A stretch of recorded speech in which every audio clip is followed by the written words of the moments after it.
नमस्कार साथियों, मैं डीएस सैनी आप सभी का हार्दिक स्वागत करता हूं, हार्दिक अभिनंदन करता हूं। प्यारे साथियों, आप सभी को आज एक बड़ी खुशखबरी के साथ मैं एक नई शुरुआत करने जा रहा हूं। प्यारे साथियों,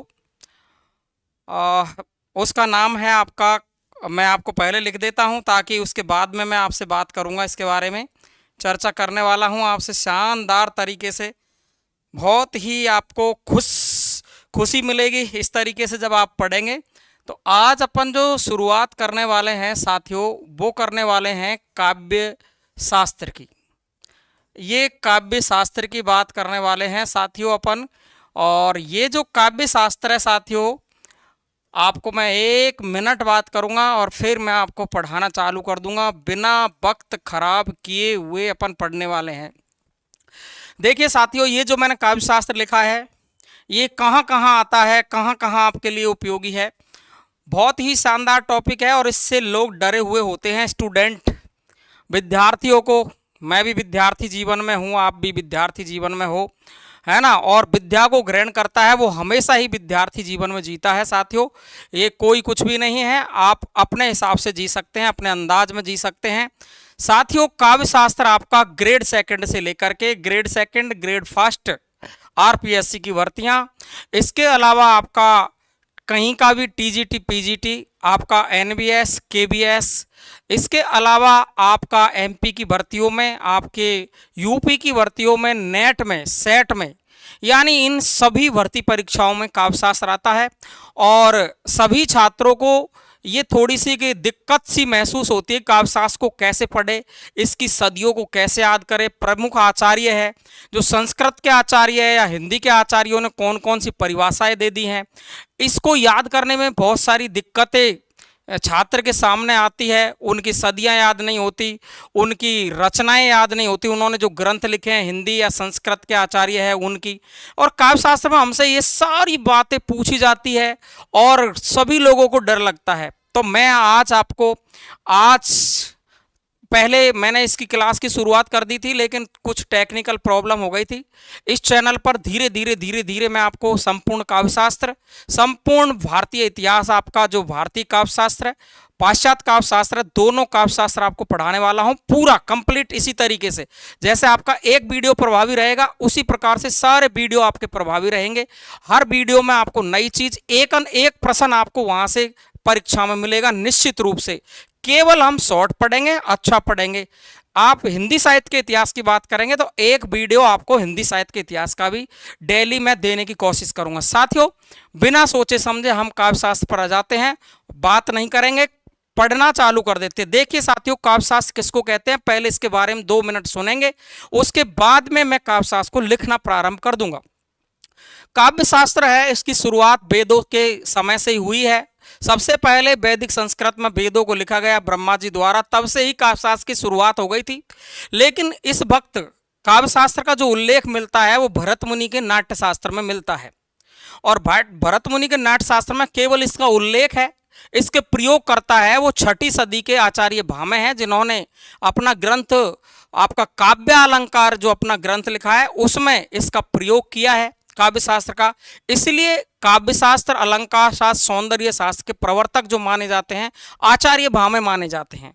तो काव्य शास्त्र कहते किसको है, इसकी शुरुआत कैसे हुई, इसके बारे में चर्चा करेंगे। और जो प्रमुख संस्कृत आचार्य है पहले, उन सभी संस्कृत आचार्यों की मैं सदी आपको बताऊंगा, उनकी रचना बताऊंगा, उनके प्रमुख कथन या उनकी परिभाषाएं वो बताऊंगा, और उनके बारे में प्रमुख बातें हैं वो बताऊंगा। केवल आपको ये पढ़ना है जो मैं पढ़ा रहा हूं आपको। इसके अलावा अगर आप किसी भी परीक्षा के पेपरों को उठाकर देख सकते हो, कोई और चीज बिल्कुल मिलती नहीं है, केवल काम की चीजें आप पढ़ने वाले हैं। तो काव्य शास्त्र सबसे पहले किसको कहेंगे, ये बात आपको पढ़ लेनी है। तो देखिए साथियों, मैं यहां सबसे पहले तो काव्य शास्त्र की लिखूंगा आपके सामने परिभाषा। परिभाषा की बात करें तो सभी लोग जानते हैं कि काव्य के गुण और अवगुणों की समीक्षा करने वाले जो तत्व है, काव्य के गुण और अवगुणों की समीक्षा करने वाले तत्व, ये आपका काव्य जो पद्य भाग में लिखा जाता है, काव्य के गुण व अवगुण दोनों ही चीज होती है। आप में भी, मुझ में भी गुण भी है और अवगुण भी है। तो काव्य के गुण व अवगुणों की समीक्षा की समीक्षा करने वाले तत्व, करने वाले तत्व, आप तत्व कह सकते हो, है ना, या करने वाली विधा कह सकते हो, विधा ज्यादा अच्छी रहेगी, कि काव्य के गुण व अवगुणों की समीक्षा करने वाली विधा को, ऐसे कर दो, करने वाली विधा को, करने वाली विधा, करने वाली विधा को, करने वाली विधा को काव्य शास्त्र कहते हैं, काव्य शास्त्र कहते हैं, काव्य शास्त्र कहते हैं। अब बात आती है कि इसकी शुरुआत कहाँ से हुई, तो इसके तीन नाम आपको मिलते हैं काव्य शास्त्र के, और तीन नाम कौन कौन से मिलते हैं, एक तो मिलता है सबसे पहले इसका अलंकार शास्त्र, इसके बाद में इसका नाम मिलता है एक सौंदर्य शास्त्र, और एक नाम लास्ट में मिलता है काव्य शास्त्र। ये कैसे हुआ, तो मैंने आपको कहा कि काव्य शास्त्र की शुरुआत वेदों से हुई, लेकिन इसका उल्लेख भरत मुनि की रचना नाट्य शास्त्र में मिलता है, जिसे पंचम वेद के नाम से भी जानते हैं। इसके बाद में इसका जो प्रयोग करता है या इसका जो वैज्ञानिक विवेचन है वो मिलता है आचार्य भामह के ग्रंथ काव्य अलंकार में, और काव्य अलंकार से लेकर के 6ठी सदी, 7वीं, 8वीं, 9वीं सदी, यानी रुद्रट की रचना काव्य अलंकार या काव्य अलंकार सूत्र, यहां तक इसका नाम अलंकार शास्त्र था। अब इन अलंकार शास्त्रियों ने इसका धीरे धीरे नाम रख दिया सौंदर्य शास्त्र, और भोजराज के समय इसका नाम पड़ गया काव्य शास्त्र, जो आज भी प्रचलित है, आज भी हम इसको काव्य शास्त्र के नाम से जाने जाते हैं। यानी काव्य शास्त्र जो नाम दिया, इसका नाम देने का जो श्रेय है वो आचार्य भोजराज को है। बात समझ में आ जाएगी आपको, तो कोई दिक्कत नहीं है साथियों, अपन इसको मैं जैसे मैं बोल रहा हूं आपके सामने वही मैं आपके सामने लिख देता हूं। तो सबसे मैं बात करूंगा, देखिए काव्य शास्त्र की शुरुआत, देखिए साथियों, काव्य शास्त्र की शुरुआत, काव्य शास्त्र की शुरुआत वेदों से ही हो गई थी, हो गई थी, किंतु इसका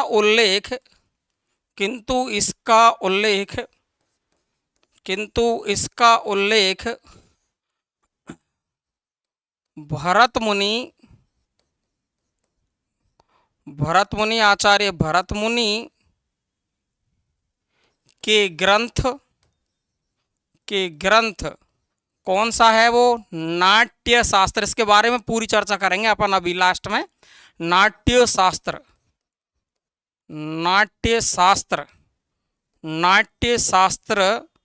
में मिलता है, इतना तो आपको ध्यान रखना नॉर्मली। किंतु बात करें अपन, किंतु इसका वैज्ञानिक विवेचन, काव्य शास्त्र का वैज्ञानिक विवेचन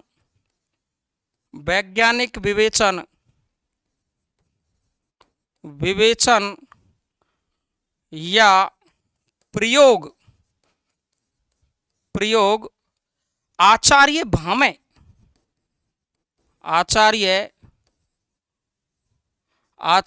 भामह जो 6वीं सदी के आचार्य है, मैं आपको याद करवाऊंगा बाद में चल के। आचार्य भामह के ग्रंथ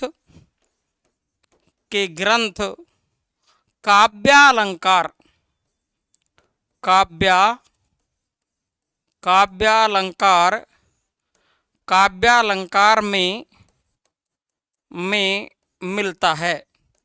इतनी बात समझ में आ गई होगी आपको। काव्य के गुण व अवगुणों की समीक्षा करने वाली विधा को काव्यशास्त्र कहते हैं। काव्यशास्त्र की शुरुआत वेदों से हो गई थी, किंतु इसका उल्लेख भरत मुनि के ग्रंथ नाट्यशास्त्र में मिलता है। किंतु और लगा दिया मैंने एक बार, किंतु काव्यशास्त्र का वैज्ञानिक विवेचन है या प्रयोग है वो आचार्य भामह के ग्रंथ काव्य अलंकार में मिलता है। अतः काव्य शास्त्र के प्रवर्तक आचार्य भामह माने जाते हैं। अतः काव्य शास्त्र के प्रवर्तक या जनक के प्रवर्तक भामह माने जाते हैं। ये ध्यान रखेंगे। काव्य शास्त्र के प्रवर्तक कौन है? आचार्य भामह हैं, माने जाते हैं, माने जाते हैं। बात क्लियर हो गई? इतनी सीख, बस इतना सा ध्यान रखना है, फिर आगे मैं आपको बढ़ाता चलूंगा। तो वैज्ञानिक विवेचन या प्रयोग करता है वो आचार्य भामह है, और काव्य शास्त्र के जो प्रवर्तक माने जाते हैं वो कौन माने जाते हैं? आचार्य भामह। अब देखो, इससे आगे की मैं बात करूं तो देखिए, प्रारंभ में, देखिए यहां पर प्रारंभ में आचार्य भामह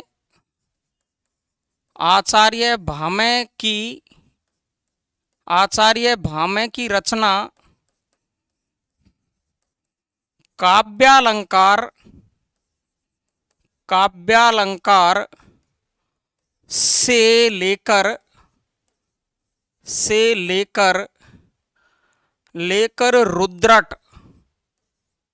रुद्रट कौन सी सदी के हैं? 9वीं सदी के। भामह की मैंने 6ठी सदी पहले ही बता दिया। लेकर रुद्रट की रचना काव्यालंकार भी नाम मिलता है कहीं कहीं पर, काव्यालंकार, और कहीं कहीं पर इसका काव्यालंकार सूत्र ये नाम भी मिलता है। ठीक है ना भाई? तो दोनों ही ध्यान रख लेंगे।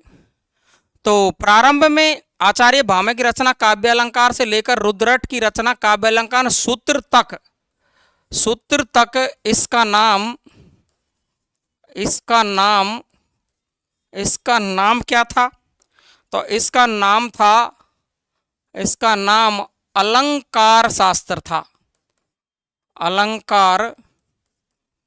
अलंकार शास्त्र, इसका नाम अलंकार शास्त्र था।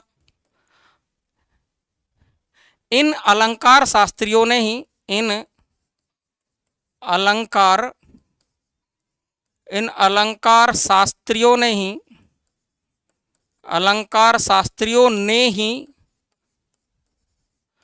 इसका नाम क्या धर दिया? सौंदर्य शास्त्र। इसका नाम सौंदर्य शास्त्र कर दिया। यहां तक की बात ध्यान रख लोगे? क्या नाम कर दिया? सौंदर्य शास्त्र कर दिया। अब आगे की बात देखो, तो इसका नाम अलंकार शास्त्रियों ने क्या कर दिया? सौंदर्य शास्त्र कर दिया। लेकिन देखिए आप,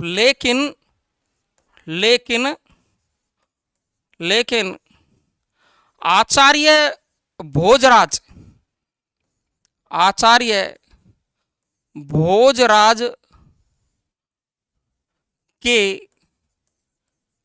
के समय इसका नाम काव्य शास्त्र, ये यहाँ के काव्य शास्त्र हो गया। इसका नाम काव्य शास्त्र रख दिया, जो आज भी इसी नाम से जाना जाता है। समझ गए? अतः काव्य शास्त्र नाम देने का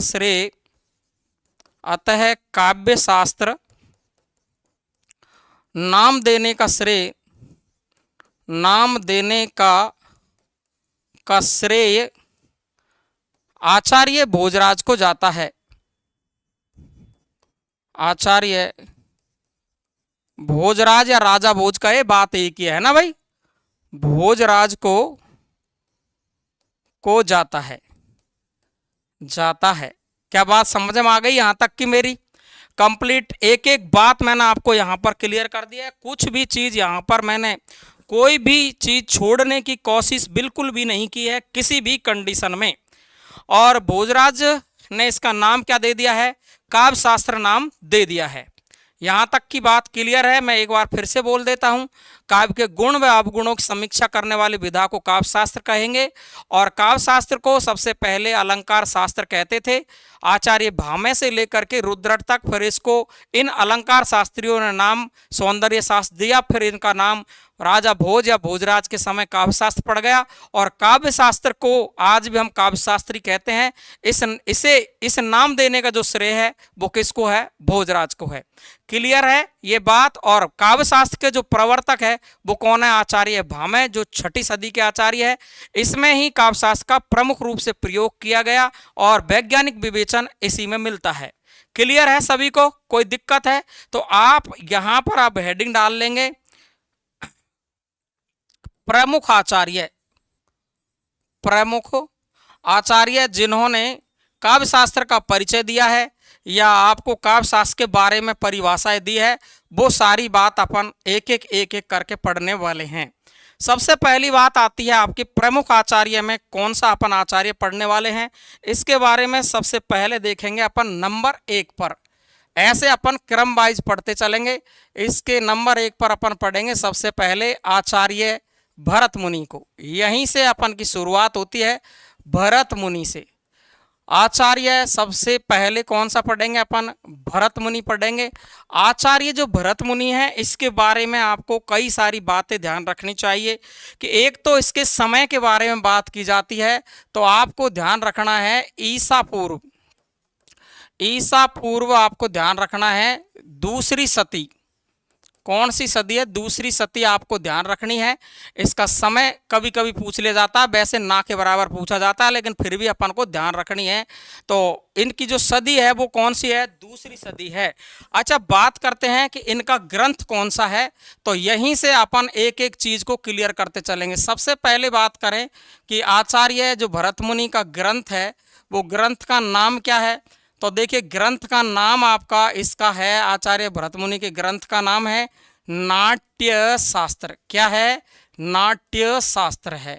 तो नाट्य शास्त्र इनके ग्रंथ का नाम है।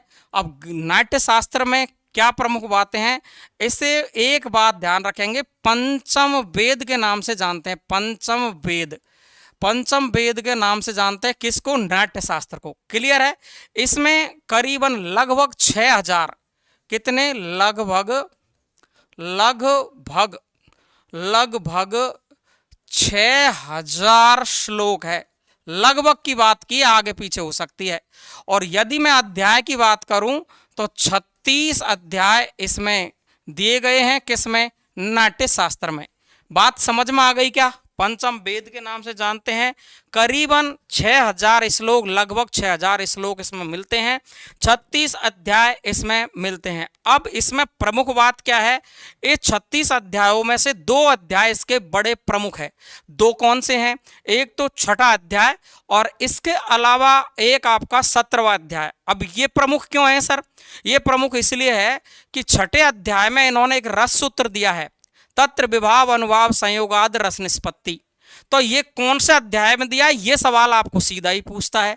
तो ये 6ठे अध्याय में, 36 अध्यायों में से 6वां अध्याय महत्वपूर्ण है। 6वें और 7वें अध्याय में वर्णन दोनों में मिलता है, लेकिन प्रमुख रूप से 6ठा अध्याय याद रखना है।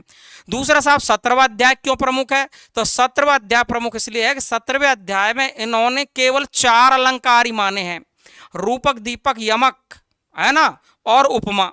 केवल आपके कितने अलंकार माने हैं? 4 ही माने। इसलिए ये दोनों अध्याय आपके इंपॉर्टेंट हो जाते हैं। तो बात करते हैं सबसे पहले 6वें अध्याय की। तो 6वें अध्याय पर अपन आते हैं। 6वें अध्याय की सबसे पहले अपन चर्चा करते हैं। तो 6वां अध्याय तथा 7वें अध्याय में इन्होंने क्या दिया है? रस सूत्र। तो देखिए नाट्य शास्त्र के यहां लिखेंगे अपन नाट्य शास्त्र। नाट्य शास्त्र, नाट्य शास्त्र के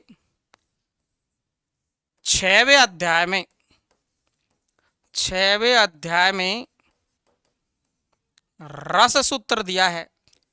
रस सूत्र, और रस सूत्र कौन सा दिया है?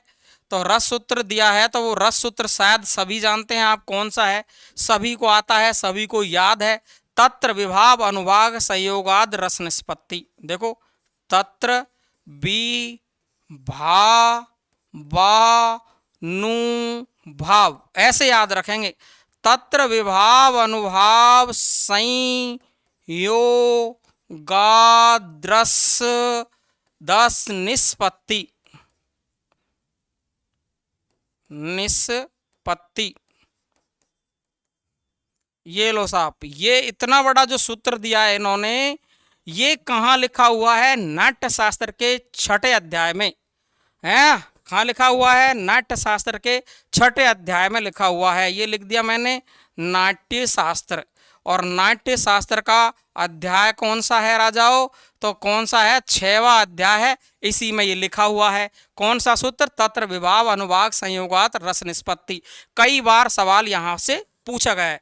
नाट्य शास्त्र का आपका 17वां अध्याय है। इसमें 4 अलंकार माने हैं, तो वो भी मैं आपको लिख देता हूं। नाट्य शास्त्र के अगली बात लिखेंगे भरत मुनि के बारे में। नाट्य शास्त्र के 17वें अध्याय में 17वें अध्याय में भरत मुनि ने 4 अलंकार ही माने हैं। भरत मुनि ने 4 अलंकार माने हैं।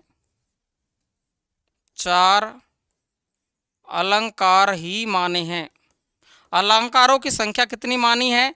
4 ही मानी है। भरत मुनि के अनुसार पूछ लिया जाए आपसे कि भरत मुनि के अनुसार अलंकारों की संख्या कितनी है, तो 4 ही है। वो 4 कौन कौन सी है? तो चारों की चारों रट लेनी है आपको। चारों की चारों कौन सी है? तो देखिए ध्यान से, एक तो है आपकी रूपक, एक है आपका दीपक, रूपक है, दीपक है, एक आपका यमक है, यमक, और एक आपका कौन सा है? उपमा है। कौन सा है? उपमा अलंकार है। भरत मुनि जी कहते हैं कि अलंकार 4 ही है। बाकी अन्य विद्वानों ने तो बहुत सारी बातें भी यहाँ पर कई बातें मानी है, लेकिन ध्यान रखेंगे भरत मुनि के अनुसार आप अलंकार रखेंगे 4। तो सबसे पहला आचार्य कौन पढ़ रहे हैं अपन?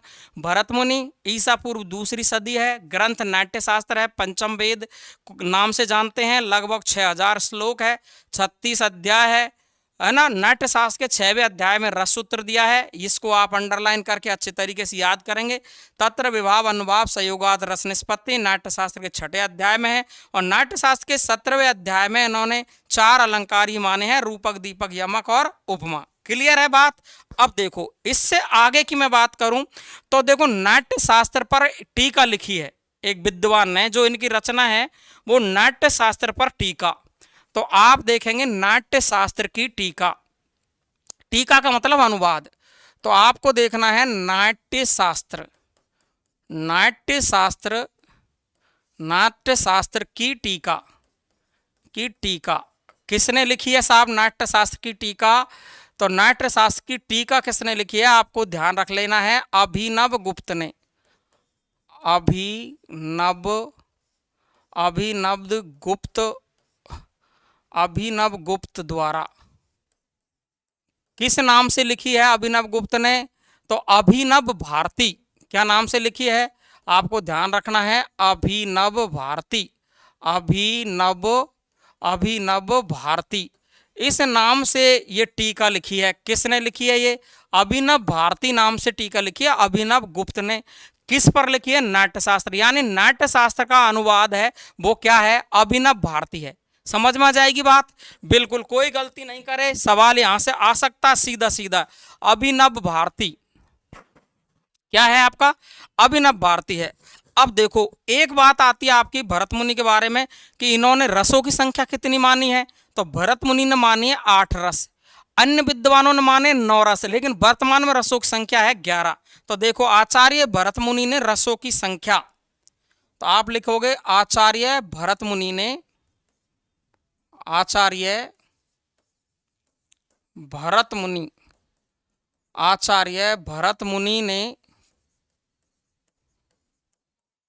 रसों की संख्या। सवाल आते ये सारे जो मैं आपको बोल रहा हूं, चाहे वो नेट हो, चाहे ग्रेड फर्स्ट हो, चाहे सेकंड हो, चाहे आपका ग्रेड सेकंड हो, चाहे फर्स्ट ग्रेड हो, चाहे टीजीटी हो, चाहे पीजीटी हो, चाहे आपकी कोई सी एग्जाम जहां का आप साथ शामिल है वहां ये सवाल आते हैं। तो आचार्य भरत मुनि ने रसों की संख्या कितनी मानी है? 8 मानी है। 8 मानी है। क्लियर है, बात करेंगे अपन आगे। लेकिन लेकिन अन्य विद्वानों ने अन्य विद्वानों ने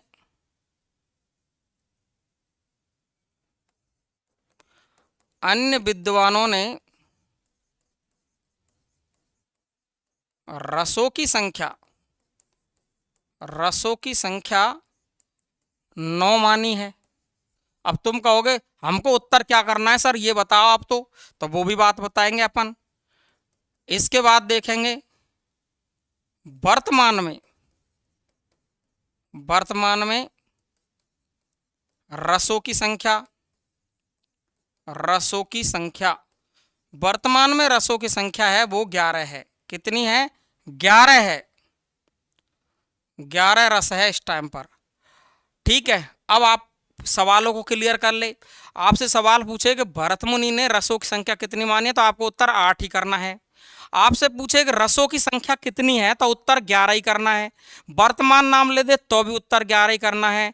लेकिन आपसे कह दे ऐसे कि भरत मुनि के बाद रसों की संख्या कितनी मानी गई, तो 9। और सीधा ही सवाल पूछे आपसे कि रसों की संख्या कितनी है, तो 11 है। वर्तमान में रस कितने हैं, तो 11 है। क्लियर है, तो 9 वाला सवाल आता नहीं है, ये कंफ्यूज करने वाला होता है। बाकी की 8 और 11 वाला आपको याद रखना है। क्लियर है। और शांत रस को रस नहीं मानते हैं भरत मुनि। ये देखो, नोट लगा के लिखेंगे, शांत रस को रस नहीं मानते हैं भरत मुनि, यानी आचार्य भरत मुनि। जो ये विद्वानों ने 9वां रस माना है ना शांत, इसको नहीं मानते हैं। आचार्य भरत मुनि शांत रस को रस नहीं मानते हैं। तो इसको रस मानने वाले कौन है फिर? शांत रस को। तो शांत रस को रस मानने वाले विद्वान कौन है, तो ये भी आपको ध्यान रखना है। शांत रस को रस मानने वाले, तो देखो मैं यहां लिख रहा हूं, शांत रस को रस माना। अब किस किस ने माना है, तो आपको 2 नाम मिलते हैं। नंबर 1 पर तो आपको ध्यान रखना है उद्भट आपको ध्यान रखना है। और उद्भट आपको विकल्प में नहीं मिले तो आपको दूसरा नाम भी याद रख लेना है, अभिनव गुप्त। क्या ध्यान रख लेना है? अभिनव गुप्त। क्लियर हो जाएगा। अब ये नंबर 2 का उत्तर है आपका। क्लियर है। अब इससे ज्यादा क्लियर मैं भी नहीं कर सकता। तो मैंने जितनी भी बातें आपको बताई है वो आपको ये भरत मुनि के बारे में कंप्लीट बातें बता दी है। आप देखिए कि आप देखेंगे ये भरत मुनि आपका कंप्लीट हो गया है। एक आचार्य और पढ़ा देता हूं, फिर मैं धीरे धीरे करके आपको सभी आचार्य कंप्लीट करवा दूंगा। तो ये भरत मुनि के बारे में बात हुई। 2 नंबर पर आचार्य पढ़ेंगे अपन भामे हैं। कौन सा पढ़ेंगे? आचार्य भामे। ये आपका 2 नंबर आचार्य है, आचार्य भामे हैं। आज शुरुआत है तो टाइम तो लगेगा ही भाई। आचार्य भामे, देखो हिंदी में हम ऐसे लिखते हैं ना यूं, तो हिंदी में इसको मानते हैं 6। ध्यान रखेंगे, हिंदी की जो संख्या होती है गिनती, वो इसको 6 मानते हैं। तो देखो इसकी सदी याद रख लेनी है आपको, 6वीं सदी। ये लो, याद हो गई ना। इसी में से याद करना है, भामे में से। यदि इसके ग्रंथ की बात करूं मैं, तो आप सभी को पता है ग्रंथ, तो आप सभी को पता है ग्रंथ कौन सा है। तो ग्रंथ आपका सभी को पता है कौन सा है। ग्रंथ बताओ। अभी मैंने बताया आपको काव्यालंकार। कौन सा है? काव्यालंकार। बहुत ही प्रमुख ग्रंथ है, सवाल पूछा जाता है यहां से, समझ जाओगे आप। कोई दिक्कत है? अब देखो, ये तो आपको पूछा जाएगा काव्यालंकार। सवाल पूछे कि कोई अंदर से पूछ ले कि इसमें कितने परिच्छेद है, तो 6 परिच्छेद है। वैसे ऐसे पूछा नहीं जाता, लेकिन फिर भी अपन को ध्यान रख लेना है। इधर उधर अध्यापक बात करते हैं कि अधूरा पढ़ाया है, पूरा नहीं बताया है। आपको हिंदी कौन पढ़ाते हैं, तो फलाने सिंह ने कमजोर बताया। पूरा कोई नहीं होता, न मैं हूं न कोई और है। परीक्षा में जितना महत्वपूर्ण है वो चीज़ तो मैं आपको बता ही रहा हूं, किसी भी कंडीशन में छोड़ नहीं रहा हूं। ठीक है। अच्छा, बात आती है कि ये जो भामे हैं ये आपके अलंकारवादी आचार्य है। अलंकारवादी। अब तुम कहोगे ये कैसे पता चलेगा, तो मैं आपको लास्ट जब पढ़ाऊंगा तो आपको अलंकारवादी अलग करवा दूंगा, रसवादी अलग करवा दूंगा, और एक शॉर्ट ट्रिक में पूरी ये सदियां 1 मिनट में पूरी सदियां आपको उंगलियों पर रटवा दूंगा। ये मैं जानता हूं। पहले एक एक को थ्योरी से बड़े रूप में पढ़ेंगे, फिर आप शॉर्ट में आपको यूं चुटकियों में याद हो जाए नहीं तो मानना, फिर कोई दिक्कत नहीं है, आपको जैसा अच्छा लगता है। ठीक है जी। तो आप देखेंगे अलंकारवादी आचार्य है, अलंकारवादी आचार्य है ये कौन, भामह आचार्य है, अतः है ना। और आप कह सकते हो अलंकार शास्त्र के प्रवर्तक, ये तो आपने पहले ही पढ़ लिया लेकिन फिर भी लिख देता हूं मैं, अलंकार शास्त्र के प्रवर्तक या काव्य शास्त्र के प्रवर्तक, बात वही है ना भाई। अलंकार शास्त्र कह दो, काव्य शास्त्र के प्रवर्तक, के प्रवर्तक कौन है, आचार्य भामह। कौन है, आचार्य भामह है, आचार्य भामह है। इनकी रचना आपको याद रखनी है, काव्यालंकार। क्लियर है। अब देखो इनकी एक प्रमुख परिभाषा है, वो आपको ध्यान रखनी है, वहीं से सवाल आता है। अच्छा एक और यहीं पर बता देता हूं, इस पर काव्य अलंकार की एक टीका लिखी है, और वो टीका किसने लिखी है तो इसके बारे में आपको थोड़ा सा और देख लेना। उद्भट ने इसकी टीका लिखी है ना, काव्य अलंकार की टीका। तो देखो काव्यालंकार की टीका, काव्यालंकार, काव्यालंकार रचना की टीका किसने लिखी है, उद्भट ने, आचार्य उद्भट, जो 8वीं सदी के आचार्य है उद्भट। अपन रटेंगे सारी, सबकी सदियों को रटेंगे। उद्भट ने लिखी है, उद्भट ने लिखी।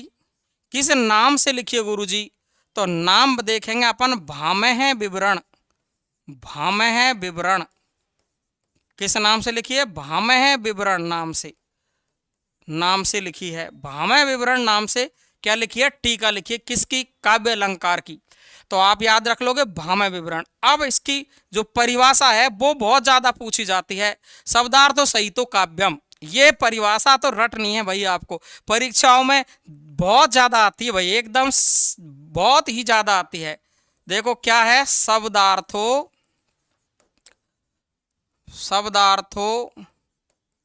सहितो काव्यम, है ना। इतनी सरल सी परिभाषा है, आप यूं ही इसको याद कर लोगे, बहुत सरल है ना। शब्दार्थो सहितो काव्यम, शब्दार्थो सहितो काव्यम, शब्दार्थो सहितो काव्यम, ये इनकी प्रमुख परिभाषा है जिसको आपको रटनी है। यहीं से सवाल बार बार में पूछा जाता है। यानी यहां आप देख सकते हो शब्द और अर्थ, शब्द और अर्थ, शब्द और अर्थ के मिलाप को काव्य कहते हैं, काव्य कहते हैं। ये परिभाषा दी है किन्होंने, आचार्य भामह ने। हिंदी में कहें तो, और संस्कृत में बोले तो शब्दार्थो सहितो काव्यम। ये सवाल बार बार यहाँ से पूछा जाता है, ठीक है ना। अच्छा प्रमुख बात देखो, वक्रोक्ति अलंकार को अलंकारों का मूल माना है आचार्य भामह ने। तो मैं यहाँ पर लिख देता हूँ आपको एक नोट करके कि वक्रोक्ति अलंकार को, नोट, वक्रोक्ति अलंकार को, वक्रोक्ति अलंकार को अलंकारों का मूल मानते हैं, अलंकारों का मूल मानते हैं। यानी सबसे मूल अलंकार है वो वक्रोक्ति है। ये किसने कहा है, आचार्य भामह ने कहा है। ये आपको भामह के बारे में सारी बातें, जितनी प्रमुख परीक्षा योग्य वो सारी बातें मैंने आपको बता दी है, ठीक है ना। ये अलंकार है ना। देखिए तो जितनी भी बातें भामह की, काव्य अलंकार रचना है, 6 परिच्छेद है, 6वीं सदी है, अलंकारवादी आचार्य है, अलंकार शास्त्र के प्रवर्तक है। काव्य अलंकार रचना की टीका उद्भट ने लिखी है भामह विवरण नाम से। और शब्दार्थो सहितो काव्यम इनकी परिभाषा है, शब्द और अर्थ के मिलाप को काव्य कहते हैं। वक्रोक्ति अलंकार को अलंकारों का मूल माना है। लेकिन आप ध्यान रखेंगे, गलती नहीं हो जाए, मैं यहीं पर बता देता हूँ, दंडी ने, ये आपको मैं यहीं पे बता दूं, आचार्य दंडी पढ़ेंगे अपन, वहां पे लिख दूंगा अतिशयोक्ति अलंकार को, अतिशयोक्ति अलंकार को अतिशयोक्ति अलंकार को अलंकारों का मूल माना, अलंकार को मूल माना है किसने? आचार्य भामे ने। ये सारी बातें हो गई थी। अब इसके बाद में 6वीं सदी के बाद में 7वीं सदी के आचार्य आते हैं, उनको आज अपन पढ़ना चालू करते हैं। तो देखो 7वीं सदी का जो आचार्य है वो कौन है? आचार्य दंडी। तो ये मैंने लिख दिया यहाँ पर, आचार्य दंडी से अपन आगे पढ़ना चालू करेंगे। आचार्य दंडी, और इससे बाहर कुछ भी नहीं है। इम्पोर्टेंट चीज़ें हैं वो मैं आपको बिल्कुल एक एक चीज़ क्लियर करके लिखा रहा हूँ। आचार्य दंडी है और इनकी सदी बात करें तो 7वीं सदी के आचार्य। कैसे याद रखना है, ध्यान रखेंगे। 7वीं सदी कैसे याद रखनी है आपको, 7वीं सदी को कैसे याद रखना है? देखो ये मैंने बनाया द, और द में ही 7 छुप रहा। देखो ये द और ये देखो ये 7 छुप रहा नहीं यहाँ पर। तो बस यहीं से कोई तुक्का लगा के आपको याद करना। भाई पीएचडी हमको करनी नहीं है, परीक्षा में उत्तर सही करना है। तो हमने द में से 7 बना लिया, ये द और इसमें से 7 बन गया ना 7। तो 7वीं सदी के आचार्य है और द से ही दंडी है, द से ही दर से याद रख लेंगे। इनकी जो रचना है उसका नाम है, दंडी की रचना का नाम है काव्यादर्श। काव्यादर्श। तो द से ही दर्श, द से ही दंडी, द में से ही 7वीं सदी हो गई ना याद। बताओ आप कहाँ दिक्कत आई है आपको? इतनी सरल है ना।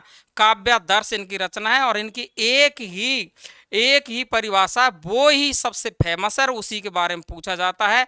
और एक विशेष बात ध्यान रखेंगे इसके बारे में, ये अलंकारवादी आचार्य है। अलंकारवादी आचार्य है।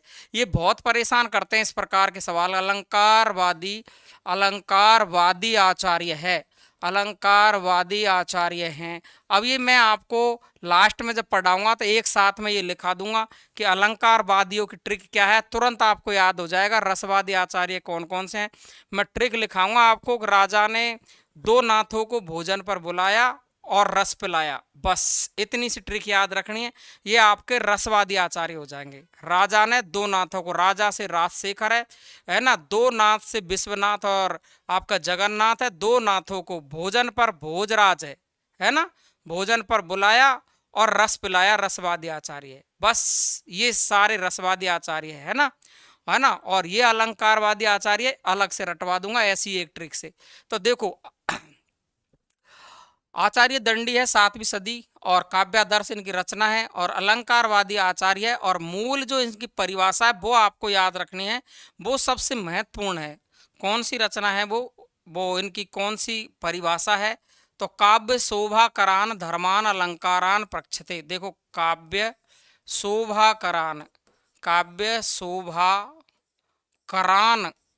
करान अलंकारान, अलंकारान।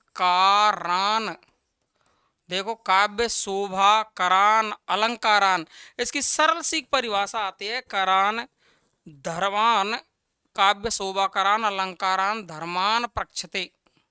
ये प्रक्षते, ठीक है। ये इनकी परिभाषा है। यानी काव्य की शोभा करने वालों को ही क्या कहते हैं? अलंकार कहते हैं। काव्य की शोभा करने वाले, काव्य की शोभा करने वाले धर्मों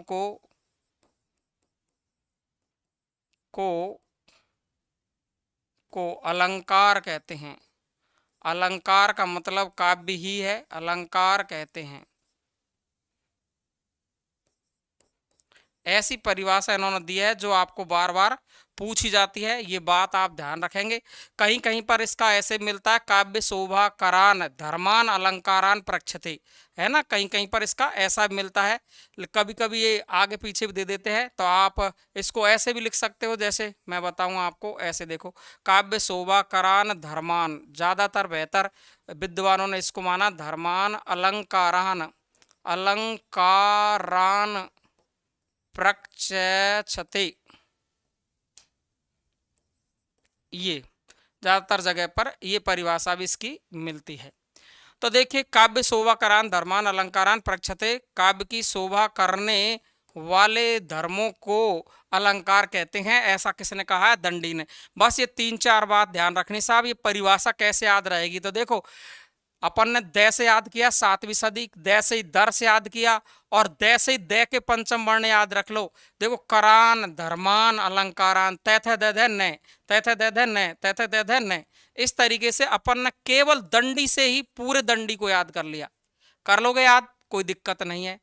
इसके बाद में अगले आचार्य के रूप में आते हैं उद्भट, और उद्भट को देखेंगे अपन तो ये 7वीं सदी का आचार्य है।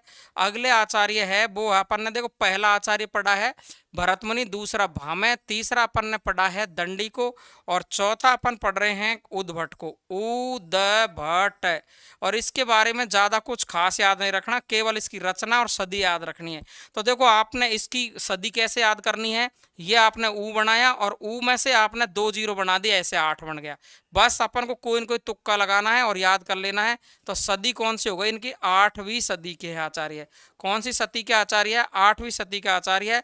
और इनकी जो रचना है वो है आपकी अलंकार सार संग्रह। कौन सी है, अलंकार सार संग्रह। तो ये हो गई आपकी अलंकार सार संग्रह, अलंकार सार संग्रह, सार संग्रह। क्लियर हो गई बात। तो ये इनकी रचना, इनका ग्रंथ है, ये ध्यान रखना है। तो 7वीं सदी के आचार्य दंडी है ना, काव्यादर्श अलंकारवादी आचार्य, काव्य शोभा करान धर्मान अलंकारान प्रक्षते, और काव्य की शोभा करने वाले धर्मों को अलंकार कहते हैं। और बात करें अपन किसकी, उद्भट की, तो उद्भट की आपको सदी है 8वीं सदी याद रखनी है, अलंकार सार संग्रह, इनकी रचना का नाम याद रखना है। इसके बाद में आचार्य वामन, देखिए इसके बाद में अपन 5 नंबर पर पढ़ते हैं आचार्य वामन को। तो देखो ये लिख दिया मैंने आचार्य वामन, क्या लिख दिया मैंने, आचार्य वामन। वामन में भी आपको सदी कैसे याद रखनी है यही ध्यान रखना है। वामन से देखो वैसे ऐसे बै है, बै में ये मिला दो ऐसे कैसे ही, तो यहीं से 8 बना दो, वैसे वैसे ही जैसे उद्भट को बनाया आपने। तो इनकी भी सदी कौन सी है, 8वीं सदी है। कौन सी सदी है इसकी, 8वीं सदी के आचार्य है। और वामन की जो रचना है, तो देखो कोई बामण हो आप में से तो बुरा मत मानना, केवल मैं तो याद कराने के हिसाब से आपको बता रहा हूं कि बामणों की रीति अलग अलग होती है। बामण सूत्र पहनते हैं सूत गले में, है ना, देखा होगा आपने। तो देखो ऐसे कैसे आपको इसकी रचना याद रह जाएगी, है ना, बामन की रचना याद रह जाएगी। बामन की रचना कौन सी है, तो इनकी रचना या आप कहें ग्रंथ इनका, तो इनका जो ग्रंथ है वो कौन सा है, काव्यालंकार। देखो काव्यालंकार, यहां तक की बात करें तो ये आचार्य भामह का है, और सूत्र लगा दे तो रुद्रट का है, और व्रति लगा दे तो ये बन जाएगा वामन का। व्रति का मतलब रीति, सूत्र व्रति, बामणों की रीति वृत्ति, है ना, रीति बामणों की रीति अलग अलग होती है। तो सूत्र व्रति ये पूरा देखो, पूरा का पूरा काव्यालंकार रचना है वो किसके, भामह की है। सूत्र लगा दे तो रुद्रट की, और व्रति और जोड़ दिया तो वामन की है, ऐसे याद रखोगे। तो काव्यालंकार सूत्र व्रति इनकी रचना है, इनका ग्रंथ है, ध्यान रखोगे। और मैं बार बार मैं कह रहा हूं कि बामणों की रीति अलग अलग होती है, बार बार मैं बोल रहा हूं, तो आपको ध्यान रखेंगे। रीति संप्रदाय के प्रवर्तक है, रीति संप्रदाय, रीति संप्रदाय के प्रवर्तक है, इसलिए बोल रहा हूं मैं बार बार में कि अपन को याद करने के। रीति संप्रदाय के प्रवर्तक, रीति संप्रदाय के प्रवर्तक कौन है, तो आचार्य वामन है। कौन है, आचार्य वामन है। क्लियर है, याद रख लोगे। तो आचार्य वामन 8वीं सदी के आचार्य है, ग्रंथ काव्यालंकार सूत्रवृत्ति है, और रीति संप्रदाय के क्या है, प्रवर्तक है। बार बार पूछा जाता है। और देखिए ध्यान से, इन्होंने काव्य गुणों की संख्या 20 मानी है। ये भी आपको कई बार सवाल पूछा जाता है कि काव्य गुणों की संख्या, काव्य गुणों की संख्या, काव्य गुणों की संख्या, काव्य गुणों की जो संख्या है इन्होंने वो कितनी मानी है, 20 मानी है। कितनी मानी है, 20 मानी है। और 20 में से 10 तो शब्द शब्द शब्द गुण है, और 10 अर्थ गुण है। 10 शब्द गुण है, 10 शब्द गुण है, और 10 ही आपके अर्थ गुण है। इस प्रकार से इन्होंने गुणों की संख्या जो मानी है, काव्य गुणों की संख्या जो मानी है वो कितनी मानी है, 20 मानी है। सवाल आपसे पूछ सकता है। और इन्होंने एक नया काव्य गुण और माना है, कांति नाम का। क्या नाम का मानना, कांति नाम का नया काव्य गुण माना है। काव्य गुण, नया काव्य गुण। तो देखो नया काव्य गुण, नया काव्य गुण माना है, नया काव्य गुण माना, किसको माना है, कांति को। कांति नाम से एक नया काव्य गुण माना है। अब इनकी एक प्रमुख परिभाषा है, वो याद रखनी है, वही वेरी मोस्ट है, और वो भी वेरी मोस्ट है। ऐसी कैसी है जैसे दंडी की है। तो कभी कभी हम चक्कर में फंस जाते हैं कि दोनों दंडी में इसमें अंतर ही नहीं कर पाते। काव्य शोभाया कर्तारो धर्मा गुणा, तो इनकी परिभाषा कौन सी है, ध्यान रखेंगे। काव्य शोभाया, काव्य शोभाया कर्तारो, काव्य शोभाया कर्तारो धर्मः गुणा, धर्मः गुणा। तो देखो धर्मः गुणः ये परिभाषा किसकी है बताओ, ये किसकी है परिभाषा, पूरी की पूरी परिभाषा किसकी है, ये आचार्य वामन की है। तो देखो मैं कितनी सारी चीज ध्यान रखा रहा हूं आपको। बै में से ही 8वीं सदी बना ली, ब्राह्मणों की रीति से सूत्रवृत्ति याद रख ली, रीति से रीति संप्रदाय याद रख लिया। और भाई ब्राह्मणों में तो बहुत सारे गुण होते हैं, ऐसे याद रख लेंगे। भाई ब्राह्मणों में तो बहुत सारे गुण होते हैं, अपने फेरे पड़वाते हैं ना, अपनी शादी करवाते हैं, तो कौन करवाता है, ब्राह्मण ही तो करवाता है, बताओ आप हैं। तो ये देखो ये ब्राह्मणों की रीति अलग अलग होती है। और दोष रहित वाक्य काव्यम, एक परिभाषा और याद रख सकते हो आप, दोष रहित, दोष रहित वाक्य काव्यम, दोष रहित वाक्य ही काव्य है। ये परिभाषा भी आपके आचार्य वामन ने दिया, अगर याद रखना चाहते हो तो। 52 से संबंधित जो महत्वपूर्ण चीज है वो मैंने आपको यहाँ पर बिल्कुल अच्छे तरीके से समझा दी है। तो आपकी दूसरी सदी के आचार्य भरतमुनि हो गए, सातवीं आपकी छठी सदी के आचार्य भामह हो गए, सातवीं के दंडी हो गए, 8वीं के उद्भट हो गए, फिर 8वीं के 52 हो गए। अब बताओ कौन सी सदी आएगी, 9वीं सदी। तो 9वीं सदी में 2 आचार्य अपन को कम से कम 2 तो याद रखने ही है, वो कौन से हैं। तो देखो सबसे पहले आपका नंबर आता है रुद्रट का, रुद्रट, आचार्य रुद्रट। तो देखो ये लिख दिया मैंने आचार्य रुद्रट, आचार्य रुद्रट, ये लिख दिया मैंने आचार्य रुद्रट। तो आचार्य जो रुद्रट है, तो आचार्य रुद्रट में से देखो आपको 9वीं सदी कैसे याद करनी है, ये रू में से ये निकाल लो, 9 हो गया ना याद। तो देखो इनकी सदी कौन सी है, तो 9वीं सदी है, ये 9वीं सदी है। अब बताओ किसको याद नहीं रहेगा, कभी भूल जाओ तो गारंटी है मेरी, है ना, 9वीं सदी है। और रुद्रट की रचना कौन सी है, तो रुद्र से सूत्र। तो देखो 9वीं सदी है, और आपको यहाँ याद रखना है, देखो कई कई जगह पे इसकी रचना का ग्रंथ का नाम है, वो कहीं कहीं पर तो काव्यालंकार ही मिलता है, काव्यालंकार, काव्यालंकार ही मिलता है कहीं कहीं तो, लेकिन कहीं कहीं पर काव्यालंकार सूत्र इसका नाम मिलता है। तो आपको ध्यान रख लेना है दोनों में से, लेकिन ज्यादातर मिलता है वो काव्यालंकार सूत्र ही इसका नाम मिलता है, काव्यालंकार भी मिलता है। तो अपन काव्यालंकार देखो रुद्र सूत्र, रुद्र सूत्र, तो काव्यालंकार सूत्र, ये रुद्रट की रचना हो गई। रू में से 9 निकाल लिया, 9वीं सदी हो गई, ये हो गई। अब इसकी जो परिभाषा है ना वो बहुत महत्वपूर्ण है, इसकी परिभाषा वो बहुत ही ज्यादा महत्वपूर्ण है। तो मैं परिभाषा लिखता हूं, देखो इनकी ये परिभाषा है ना, ये बहुत ज्यादा महत्वपूर्ण है। ननु शब्दार्थो काव्यम, क्या है, ननु, बहुत ज्यादा आती है भाई, ननु शब्दार्थो, ननु शब्दार्थो, ननु शब्दार्थो काव्यम, बस इतनी सीख है। और बार बार में पूछी जाती है, ननु शब्दार्थो काव्यम, इतनी सीख परिभाषा बार बार में पूछी जाती है। ननु शब्दार्थो काव्यम यानी शब्द और अर्थ के मिलाप को ही काव्य कहते हैं, ऐसा अपन ने भामह में भी पढ़ा है। बात केवल कहने का मतलब फर्क है, बस केवल परिभाषा का। ननु शब्दार्थो काव्यम ये परिभाषा आती है, और इन्होंने लाटी रीति को चौथी रीति माना, ये बात ध्यान रखेंगे। देखो रुद्रट ने, रुद्रट, रुद्रट ने लाटी रीति को, कई बार सवाल पूछा गया है कि रुद्रट ने चौथी रीति कौन सी मानी, लाटी। तो देखो लाटी रीति को, लाटी रीति को चौथी रीति माना है, चौथी, चौथी रीति माना है ना भाई। बस ये इतना सा याद रखना है भाई, किसके बारे में, आपको आचार्य रुद्रट के बारे में। यानी आचार्य रुद्रट के बारे में अपन ने ये आचार्य पढ़ा है 5वां, और ये पढ़ लिया अपन ने 6वां आचार्य।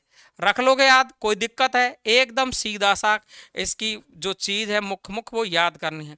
अगला 7वां आचार्य है, वो अपन पढ़ेंगे यहाँ पर, देखिए 7वां आचार्य के रूप में अपन पढ़ेंगे आनंद वर्धन को। बहुत मस्त है, इसमें से सवाल आता है भाई, आनंद वर्धन, आनंद वर्धन। देखो 1 2 3 4 5 6 7 8 और 1 9, पूरा आनंद वर्धन लिखेंगे ना अपन, पूरा आनंद वर्धन, ये आचार्य है ना भाई, आनंद वर्धन लिखेंगे ना, इसमें से आपकी सदी निकल जाएगी इसकी। आनंद वर्धन के पूरे वर्णों को गिन लो, 1 2 आ में है ना भाई, 3 4 5 6 7 8 और 1 9, यानी सदी कौन सी हो गई भाई, 9वीं सदी। ये लो, ऐसे याद करते हैं अपन, 9वीं सदी। अब देखो इसकी जो वो है ग्रंथ है, वो आपको याद रखना है। ग्रंथ क्या है, देखो ध्वनि बज रही है, आनंद आ रहा है, इतना से याद रखना है आपको। क्या याद रखना है, ध्वनि बज रही है, आनंद आ रहा है भाई। तो देखो ग्रंथ कौन सा है इनका, ग्रंथ में यहां लिख देता हूं क्योंकि जगह कम पड़ेगी अपन को इधर। तो देखो ग्रंथ कौन सा, ध्वनि बज रही है, आनंद आ रहा, ध्वन्यालोक। ध्वन्या ध्वन्यालोक, ये ध्वन्यालोक है, ये इनकी क्या है, ग्रंथ है या रचना है, कैसे भी आप याद रख सकते हो। ध्वन्यालोक रचना है। और मैंने ध्वनि बज रही है, आनंद आ रहा है ऐसे कहा है, तो क्यों कहा है, क्योंकि ये ध्वनि संप्रदाय के प्रवर्तक है। ध्वनि संप्रदाय के प्रवर्तक है। किसके प्रवर्तक है, ध्वनि संप्रदाय के प्रवर्तक है। किसके प्रवर्तक है, ध्वनि संप्रदाय के प्रवर्तक हैं। कौन, आनंदवर्धन। तो हो गई ना, देखो आनंदवर्धन में से 9वीं सदी, ग्रंथ कौन सा है, ध्वन्यालोक है ना, और ध्वनि संप्रदाय के प्रवर्तक है। इस पर एक टीका लिखी गई है, ये बात आपको ध्यान रखनी है। अभिनव गुप्त द्वारा इस पर टीका लिखी गई है। तो टीका का नाम क्या है, टीका। और टीका किसने लिखी है, अभिनव गुप्त ने। अभिनव गुप्त ने लिखी है। अभिनव गुप्त ने ही नाट्यशास्त्र की लिखी है, अभिनव भारती नाम से। लेकिन यहां किस नाम से लिखी है टीका, अभिनव गुप्त ने किस नाम से लिखी है, तो यहां ध्यान रखेंगे अपन, ये ध्वन्यालोक है ना, इसमें ही लोचन और जोड़ दिया, ध्वन्यालोक लोचन, बस ये काम कर दिया। ये इस नाम से, टीका का मतलब अनुवाद है, किसका, किसका अनुवाद है, ये ध्वन्यालोक का, ध्वन्यालोक लोचन नाम से, इस नाम से लिखी है। ये टीका लिखी है, किसने लिखी है, ये आपके अभिनव गुप्त ने क्या लिखी है, एक टीका ध्वन्यालोक लोचन नाम से। क्लियर है, बिल्कुल कोई गलती नहीं करनी। इनकी जो प्रमुख परिभाषा है ना, काव्यस आत्मा ध्वनि, सारी बात ध्वनि ध्वनि के बारे में की है इन्होंने। काव्यस आत्मा ध्वनि, क्या कहा है इन्होंने, काव्यस आत्मा ध्वनि। तो परिभाषा देखो, काव्यस्य, काव्यसात्मा, काव्यसात्मा ध्वनि, बस सारी बात ध्वनि के बारे में की है। ये ध्वनि संप्रदाय के प्रवर्तक है। काव्यसात्मा ध्वनि, यानी काव्य की आत्मा ही ध्वनि है, काव्य की आत्मा ध्वनि है, काव्य की आत्मा, काव्य की आत्मा ध्वनि है। किसने कहा है ये कहा है आनंदवर्धन ने। बताना कोई दिक्कत, एकदम बिल्कुल समझ में आ गया होगा अब तो, आपको कोई परेशानी ही नहीं है बिल्कुल भी। तो क्लियर है क्या, बिल्कुल, तो एकदम समझ जाएंगे। अब चलते हैं अपन आनंदवर्धन के बाद में, अपन अब आते हैं, ये तो हमने कर लिए हैं क्या, देखो ध्यान से, अपन ने पढ़ लिए हैं ये 9वीं सदी तक के आचार्य। अब ये 10वीं सदी के 3-4 आचार्य हैं, उनमें हमसे गलती होती है, तो उनकी गलती होने ही नहीं दूंगा मैं आपको एक ट्रिक बता रहा हूँ छोटी सी, वो याद रखनी है और आपको 10वीं सदी के आचार्य याद हो जाएंगे। तो देखिए ध्यान से सुनेंगे, मैं ट्रिक बता रहा हूँ वो ध्यान से सुनेंगे। 10वीं सदी का आचार्य एक साथ याद करते हैं अपन। राजा ने कहा अभी धन नहीं है, 10 रुपए ले जा, कुंतक को दे दे। क्या क्या कह रहा हूं मैं, देखो ध्यान से।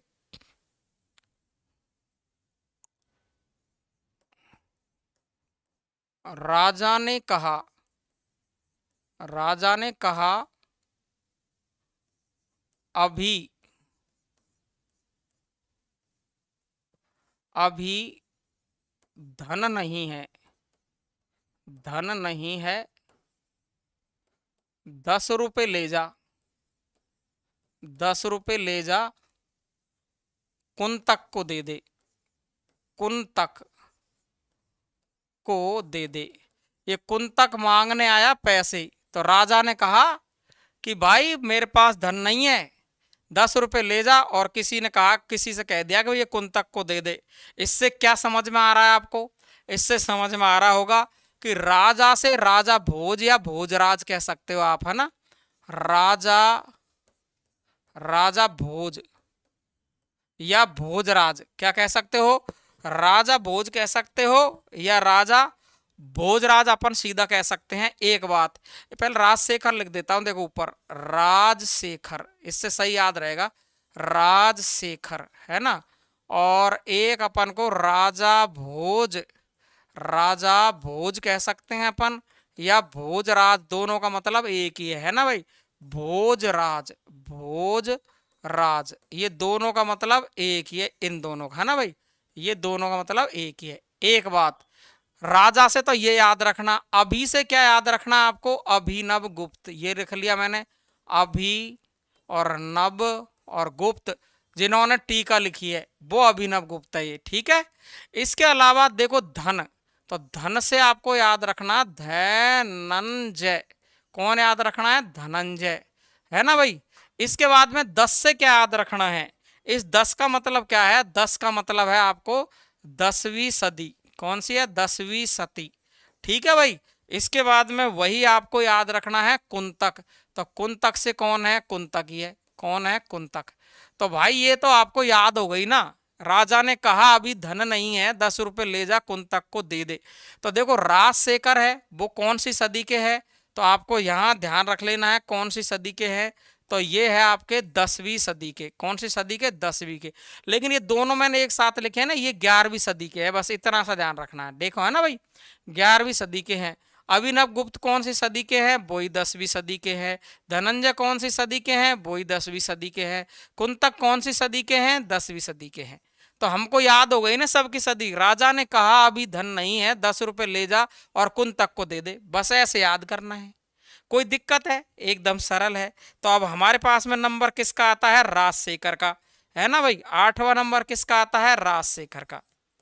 तो ये लिख दिया मैंने, राजशेखर, लिख दिया राजशेखर, राजशेखर। तो राजशेखर की सदी अब याद करने की आवश्यकता है आपको, है ना। राजशेखर की सदी, सदी तो हमको पता है कि 10वीं सदी है बस, और इसकी प्रमुख रचना है ना वो आपको याद रख लेनी है बस थोड़ी सी, है ना। राजशेखर की जो रचना है वो तो आपको याद रखनी पड़ेगी भाई, काव्य मीमांसा, क्या याद रखनी है, काव्य मीमांसा, काव्य मीमांसा।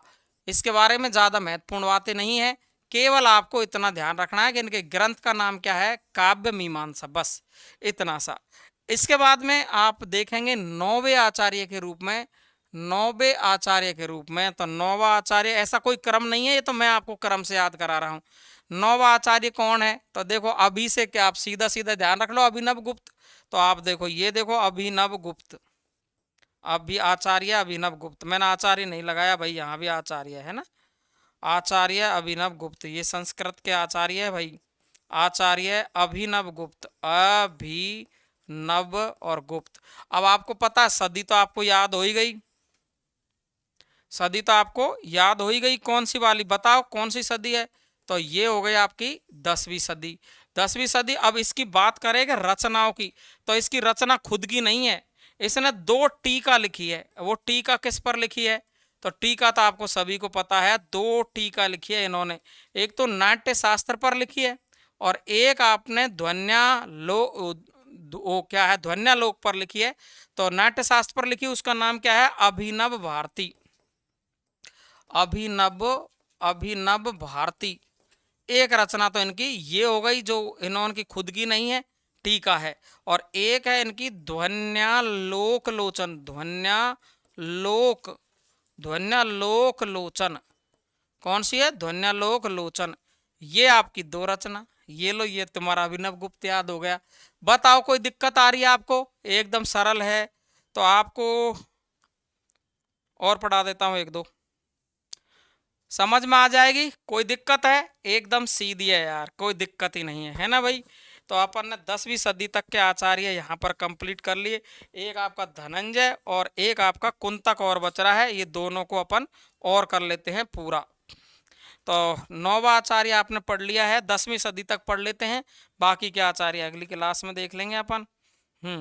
तो देखो 10 नंबर की बात करेंगे अपन, ये आपका 10 नंबर, 10 नंबर में देखेंगे अपन, तो ये है आपका धनंजय, धनंजय। तो हमको इस बात का, अच्छा आचार्य लिखा ही नहीं है अपन ने, आचार्य धनंजय, आचार्य धनन और जय, आचार्य धनंजय। तो आचार्य जो धनंजय है इनकी सदी कौन सी है, तो हमने पहले से ही रट रखी है, 10वीं सदी है। कौन सी है, 10वीं सदी है।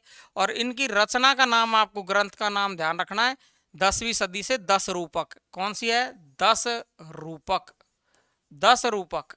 ये लो, हो गया ना काम, इतनी सीधी 10 रूपक इनके ग्रंथ का नाम है। इतना सा ही पूछता है इसमें से, तो जिसमें से जितना पूछता है ना उतना ही हम याद रखेंगे, है ना भाई। इसके बाद है कुंतक।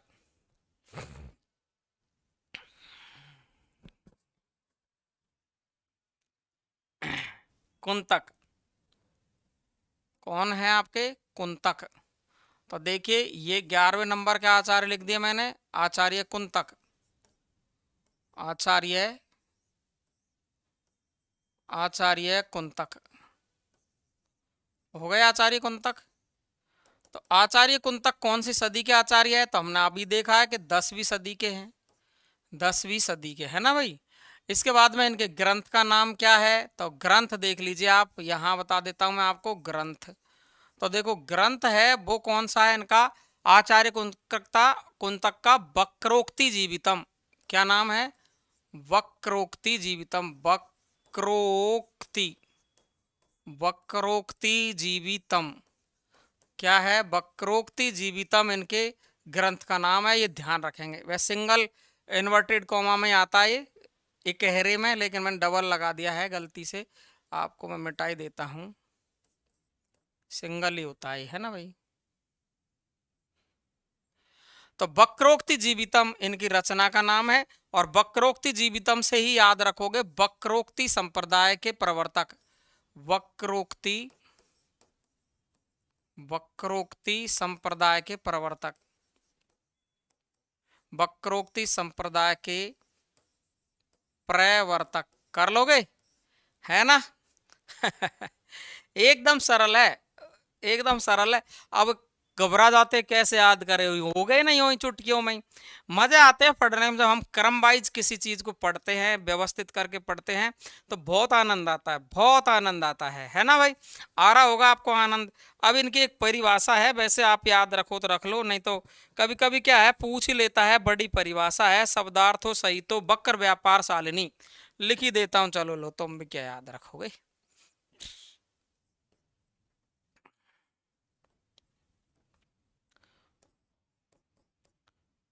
शब्दार्थो, शब्दार्थो सहितो, शब्दार्थो सहितो वक्र, वक्र व्यापार शालिनी।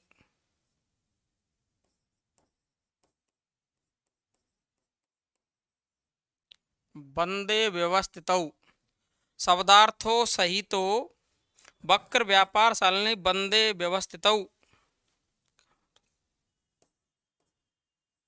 वंदे व्यवस्थितौ।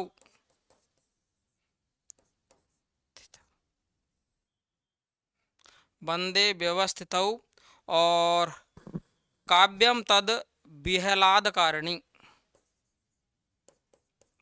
काव्यम तद विहलादकारिणी,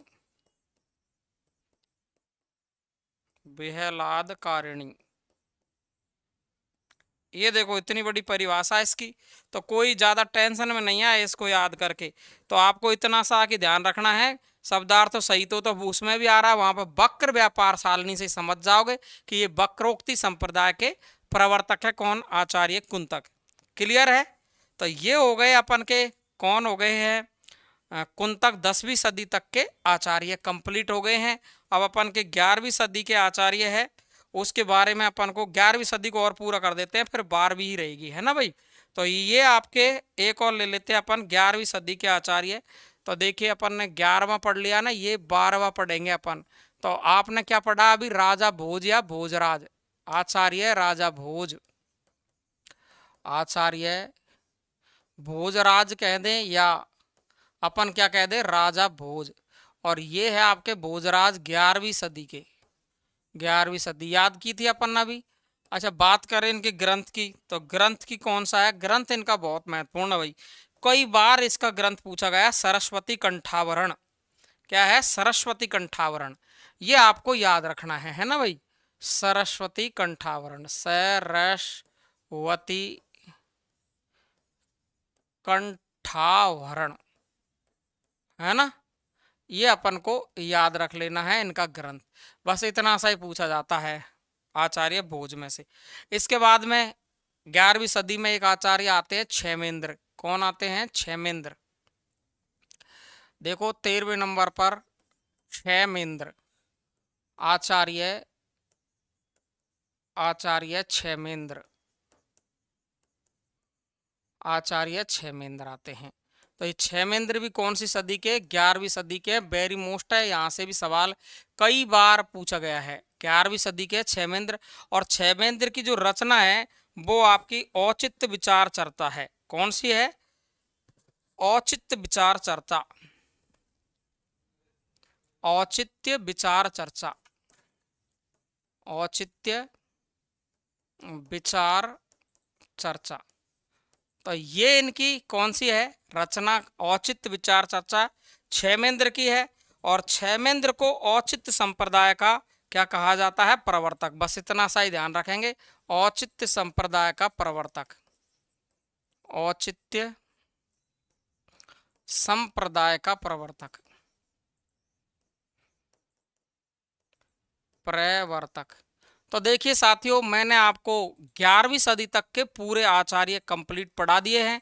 अब कल अपन अगली जो क्लास में पढ़ेंगे वो 12वीं सदी के आचार्य पढ़ेंगे। इसके बाद में सभी आचार्य है साथियों, ये आपका काव्य शास्त्र। इसके बारे में मैं पिछली 2 क्लासों में आपको बहुत अच्छे शानदार तरीके से पढ़ा चुका हूँ। इसमें मैं आपको सारे जो आचार्य है आपके संस्कृत आचार्य, उनको मैं पढ़ा चुका हूँ कि काव्य शास्त्र में आपको इसकी परिभाषा से लेकर के, परिभाषा आपका कहाँ से कहाँ तक, इसका अलंकार शास्त्र नाम रहा, सौंदर्य शास्त्र रहा, फिर काव्य शास्त्र पढ़ा, आचार्य भरत मुनि को पढ़ा, आचार्य भामे को पढ़ा 6ठी सदी में, है ना। 7वीं में दंडी को पढ़ा, 8वीं में उद्भट को पढ़ा, 8वीं में वामन को पढ़ा, 9वीं में रुद्रट को पढ़ा, फिर 9वीं में आनंदवर्धन को पढ़ा। फिर मैंने एक ट्रिक बताई आपको, राजा ने कहा अभी धन नहीं है, 10 रुपए ले जा कुंतक को दे दे। ये ट्रिक भी तो पढ़ाई थी मैंने 10वीं सदी के आचार्य, है ना। फिर 10वीं में अपन ने राजा से, अपन ने राजा भोज या भोजराज को पढ़ा 11वीं सदी में, और राजशेखर को पढ़ा है 10वीं सदी में। तो राजशेखर पढ़ा अपन ने, राजशेखर के बाद में राजा ने कहा अभी से अभिनव गुप्त को पढ़ा, राजा ने कहा अभी धन नहीं है से धनंजय को पढ़ा और कुंतक को पढ़ा। फिर 11वीं सदी में भोजराज को पढ़ा, है ना, क्षेमेंद्र को पढ़ा। फिर 12वीं सदी के आचार्य में आपको छोड़ गया था, वो आज पढ़ने वाले हैं। बहुत मजा आएगा, बहुत आनंद आएगा साथियों। तो देखो मैंने यहाँ से शुरुआत की है, देखो थोड़ा सा मैं आपको, बहुत जल्दी हो जाएगा, इससे आपकी क्लास भी जल्दी हो जाएगी। ये एक ट्रिक है 12वीं सदी के आचार्यों की। कौन से सदी के आचार्य, ये 12वीं सदी के आचार्य है। आपको दिखाई दे रहे होंगे कि मैंने एक ट्रिक लिख दी है, छोटी सी ट्रिक लिख दी है। कौन सी, कि मामी ने रूपा की हेमा को 12वीं में पढ़ाया। मामी ने रूपा की हेमा को कौन सी क्लास में पढ़ा दिया, 12वीं में पढ़ा दिया है। तो इससे हमको ये याद हो गया कि भाई मामी से तो मम्मट याद रखना, रूपा से कहीं कहीं नाम इसका रूपक भी मिलता है, रूयक भी मिलता है ना। और देखो ध्यान, दोनों नाम ध्यान रख लेंगे, कोई विशेष बात नहीं है। हेमा से हेमचंद्र ध्यान रखना, तीनों ये 12वीं सदी का आचार्य है। लेकिन मम्मट के बारे में कहीं कहीं पर मिलता है कि ये 11वीं सदी के 11वीं उत्तरार्ध है। उत्तरार्ध का मतलब लास्ट 11वीं का, तो वो 12वीं सदी में भी गिने जाते हैं और 11वीं उत्तरार्ध में गिने जाते हैं। इतना सा अपन को ध्यान रखना है। तो देखो मम्मट हो जाएगा याद, रूपक हो जाएगा, हेमचंद्र हो जाएगा, और 12वीं से कौन सी सदी हो जाएगी आपकी, 12वीं सदी हो जाएगी। हो गई ना याद, जैसे 10वीं सदी के सब एक साथ हो गए तो 12वीं सदी के भी हो गए। अब इनकी डिटेल देख लेते हैं, छोटी छोटी इनकी डिटेल है जो आपको पढ़नी है। देखो ध्यान से, आचार्य मम्मट को देखें अपन, तो आचार्य मम्मट है, उनकी सदी है 11वीं सदी, और 11वीं उत्तरार्ध 12वीं, ये पढ़ ही लिया है। अब मामी के लड़के का नाम याद रखना आपको, प्रकाश। मामी के लड़के का नाम क्या है, प्रकाश है। तो बस हो गया काम, इनकी रचना का नाम है काव्य प्रकाश, कंप्लीट है। परिभाषा देखो इसकी, तद दोषो सगुणावलंकृति पुनः क्वापी। तो पैसे ही प्रकाश, पैसे ही पुनः क्वापी, और किसी भी परिभाषा में नहीं आएगा ये पुनः क्वापी। बात तो हो गए ना काम। तो मैं से ही तो मम्मट, और मैं से ही मामीर, मामी के लड़के का नाम प्रकाश, काव्य प्रकाश इनकी रचना, और तद 200 सैगुणावलंकृति पुण्य क्वापी। रूयक या रूपक की 12वीं सदी है। अलंकार सर्वस्व इनकी रचना है। इतना सा ध्यान रखना, अलंकार सर्वस्व। हेमचंद्र है, ये देखो इनकी जो व्याकरण है, ये आपकी शब्दानुशासन, शब्दानुशासन इनकी रचना बहुत महत्वपूर्ण है, बहुत ज्यादा बार पूछी जाती है। लेकिन इस परिभाषा में इसमें अंतर पड़ जाता, बहुत तगड़ा चक्कर। यहाँ तद 200, यहाँ ए 200, बस इतना सा ध्यान रखना है बस। तो ये चक्कर में पड़ जाते हैं कभी कभी, ये मम्मट के हेमचंद्र के। ए 200 सैगुणौ सालंकारो व शब्दार्थो काव्यम, ये इनकी क्या है, परिभाषा हेमचंद्र की। तो बहुत जल्दी हो गया ना काम अपना, है ना। अब इसको लिखने में बहुत टाइम वक्त बीतता है ना। अगला देखो, जयदेव की 13वीं सदी है, और 13वीं सदी के आचार्य है जयदेव। चंद्रालोक 12वीं सदी का आचार्य पूरे पढ़ दिए। अब आपके महत्वपूर्ण बचे हैं ये आपके 3 आचार्य। जयदेव 13वीं सदी के आचार्य है, जिनकी रचना है चंद्रालोक ग्रंथ है। आचार्य विश्वनाथ और जगन्नाथ अति महत्वपूर्ण है, वेरी मोस्ट है। जो कहना चाहते हो आप वो कह दो। तो आचार्य विश्वनाथ 14वीं सदी का आचार्य है। साहित्य दर्पण इनकी रचना है, साहित्य दर्पण। और इनकी परिभाषा ये बार बार पूछी जाती है, वाक्य रसात्मकम काव्यम। अरे वैसे ही विश्वनाथ है, वैसे ही वाक्य शुरू हो रहा है, हो गई परिभाषा याद।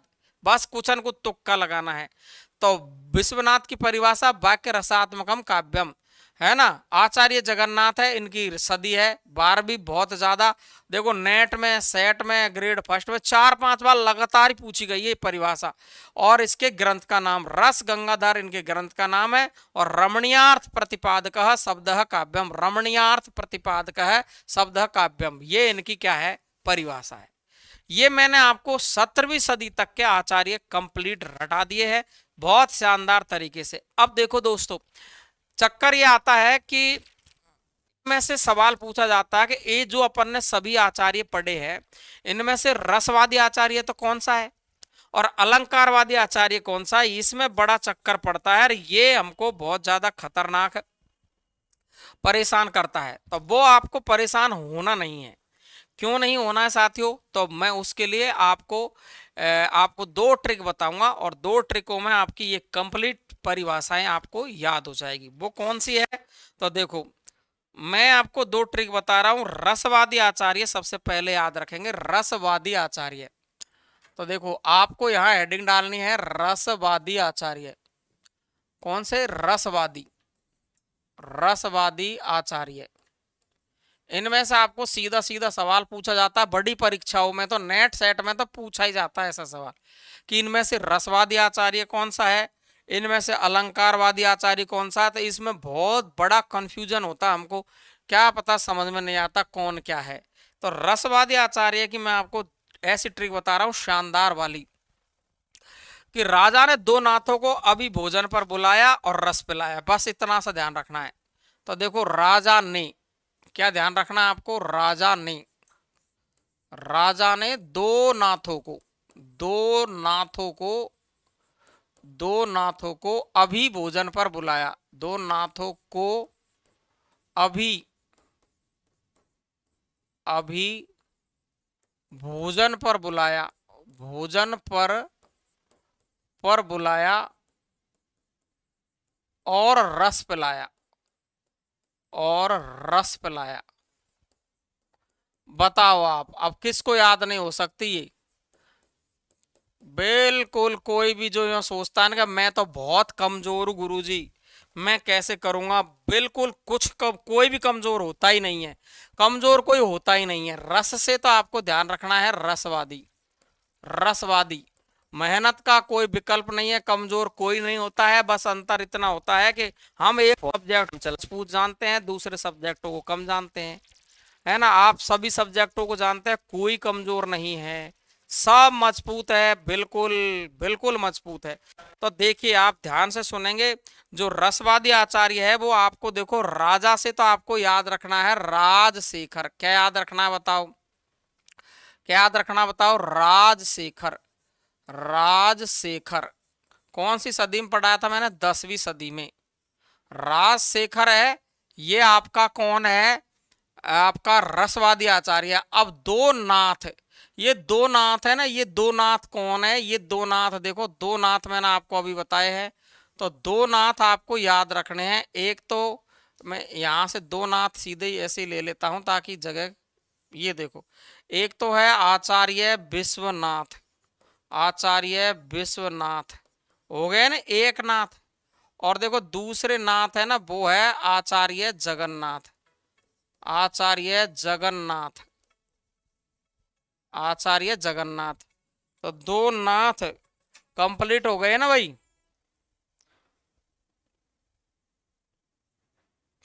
तो दो नाथ आपके कंप्लीट हुए। अगला देखो अभी से क्या है आपका, अभी से क्या है? अभिनव गुप्त। क्या ध्यान रखेंगे आप? अभिनव गुप्त, अभिनव और गुप्त, इसका मतलब ये कौन हो गए? आपके रसवादी आचार्य हो गए। क्लियर है? हो गया काम। अब एक चीज और बताइए, ये भोज, और भोज का मतलब क्या है आपका? भोजराज। क्या है ये आपका? भोजराज। हो गया भोजराज। ये लो, बताओ कोई दिक्कत? अब बताओ आपको किसको याद नहीं है, आप मुझे बताओ, है ना? अब आपको एक एक्स्ट्रा नाम याद रखना है। वो एक्स्ट्रा नाम याद रखेंगे मम्मट। कौन सा ध्यान रखेंगे? मम्मट, बस ये याद रखना है बस। तो राजा ने कहा, राजा ने दो नाथों को अभी भोजन पर बुलाया और रस पिलाए, सब रसवादी आचार्य हो गए। अब मुझे बात याद करनी है किसकी?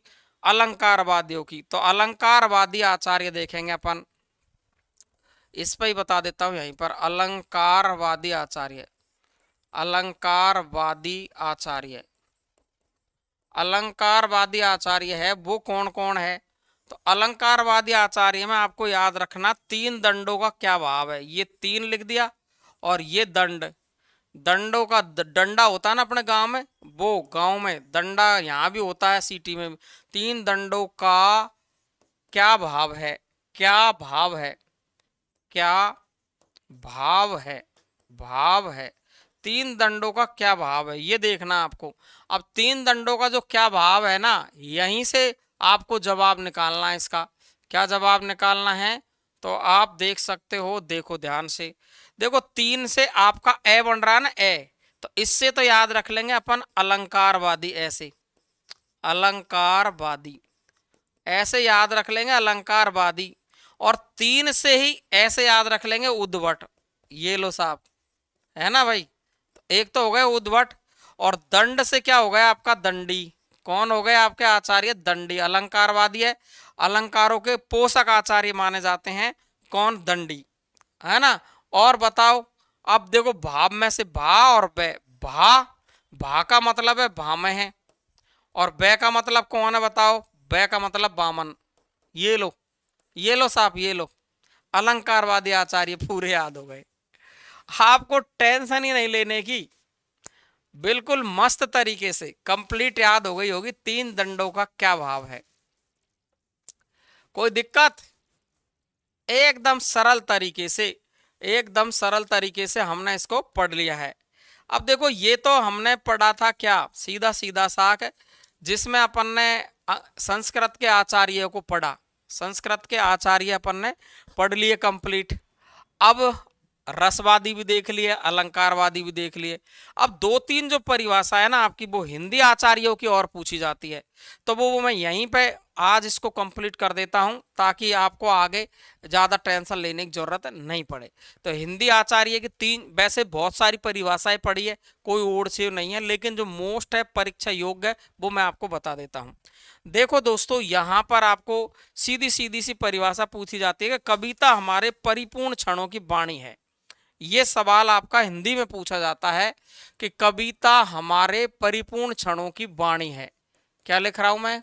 कविता हमारे परिपूर्ण, कैसे याद करेंगे इसको बताता हूं मैं आपको। परिपूर्ण क्षणों की वाणी है, की वाणी है, की वाणी है। कविता हमारे परिपूर्ण क्षणों की वाणी है। ये परिभाषा किसने दी है? तो आपको अच्छे तरीके से याद रख लेना है दोस्तों, ये परिभाषा किसने दी है?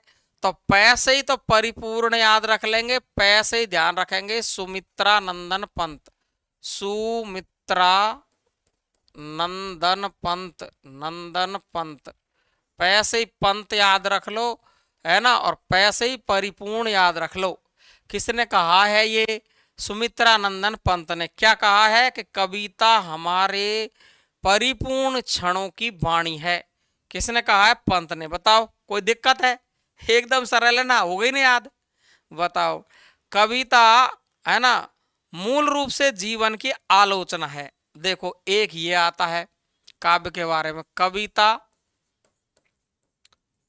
मूल रूप से, मूल रूप से, मूल रूप से जीवन की आलोचना है, जीवन की आलोचना है, आलोचना है। तो ये दो विद्वानों ने इसके बारे में कहा है, वो दोनों विद्वानों के मत आपको याद रखने हैं।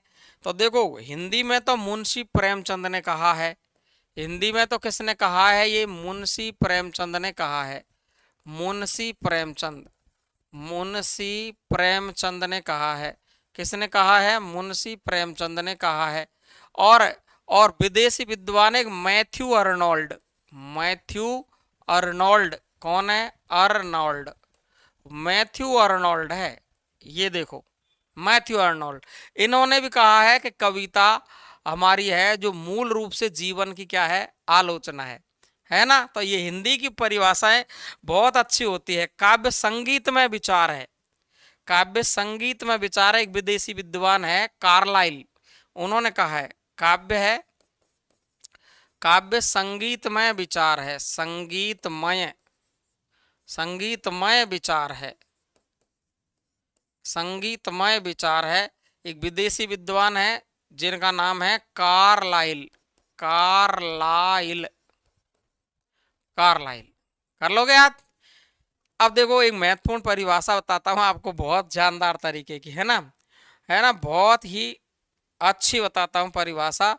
पंत की परिभाषा अपन पढ़ ही चुके हैं, इसके अलावा आप पढ़ चुके हैं मुंशी प्रेमचंद को। आपको एक महावीर प्रसाद द्विवेदी की एक परिभाषा है बहुत ही अच्छी, किसी प्रभावोत्पादक और मनोरंजक लेख, किसी प्रभावोत्पादक,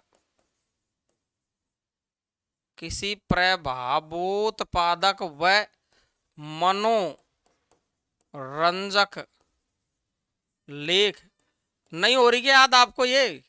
अरे सीधी सीधी सी परिभाषा है ना, सीधी सीधी सी परिभाषा, यूं ही तो याद होती है। लेख या बात को, बात का नाम ही कविता, लेख या बात का नाम ही कविता है, बात का नाम कविता है। ये किसने कहा है? तो ये भाई साहब ध्यान रखना पड़ेगा आपको, महावीर प्रसाद द्विवेदी है, महावीर प्रसाद द्विवेदी। बहुत अच्छी परिभाषा है, ये सवाल पूछा जाता है। कंप्लीट है, हो जाएगी। अब देखो, आपकी दो परिभाषा और रही है, वो भी आपको लिखनी है। एक तो आचार्य रामचंद्र शुक्ल की है, महत्वपूर्ण परिभाषा, और एक जयशंकर प्रसाद की है, वो भी आपकी एक महत्वपूर्ण परिभाषा है, वो भी आपको लिखनी है। तो तीनों हो जाएगी, चारों। कविता परिपूर्ण क्षणों की वाणी है, पंत की है। कविता मूल रूप से जीवन की आलोचना है, मुंशी प्रेमचंद, मैथ्यू अर्नोल्ड है। काव्य संगीतमय विचार है, कार्लाइल, है ना। और किसी प्रभावोत्पादक और मनोरंजक लेख या बात का नाम ही कविता है, किसने कहा है? महावीर प्रसाद द्विवेदी ने कहा है ना। और काव्य आत्मा की संकल्पात्मक अनुभूति है, ये देखो, ये किसने कहा है? तो ये कहा है जयशंकर प्रसाद ने। काव्य आत्मा की संकल्पात्मक अनुभूति है, काव्य आत्मा की संकल्पात्मक,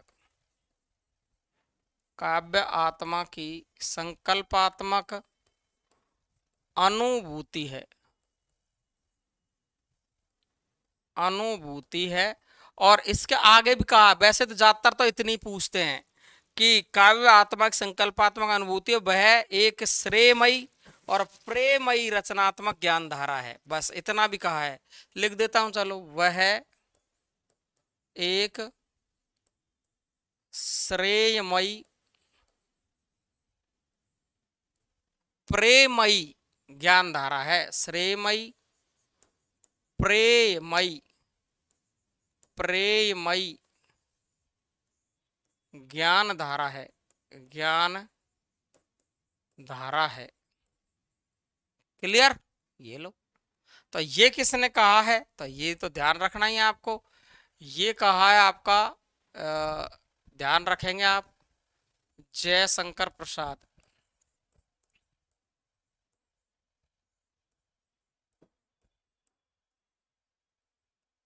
जयशंकर प्रसाद हो जाएगा। तो देखो, आत्मा तो शंकर जी की ही सही है ना? तो ऐसे ही ध्यान रखोगे, आत्मा किसकी सही है? शंकर जी की, क्योंकि उसको आशुतोष कहते हैं, भोलेनाथ को, है ना? तो ये ध्यान रखेंगे। और अब एक और आपकी एक और परिभाषा और लिखा देता हूं चलो मैं आपको, है ना। सत्वोद्रेक या हृदय की मुक्तावस्था।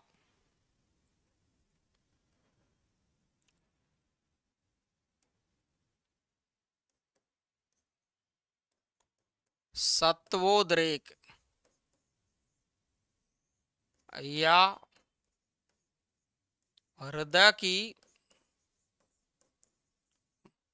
मुक्तावस्था।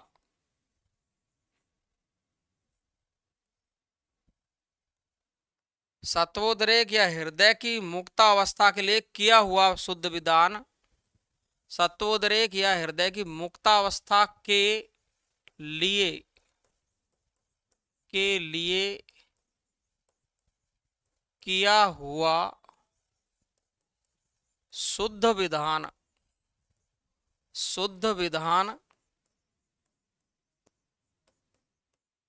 ही काव्य है, ही काव्य है। ये किसने कहा है? तो ये बहुत ज्यादा फेमस है आपके आचार्य रामचंद्र शुक्ल, आचार्य रामचंद्र शुक्ल। तो ये परिभाषा भी आपको शुक्ल याद रख लेनी है भाई, है ना भाई? आचार्य रामचंद्र शुक्ल। क्लियर है?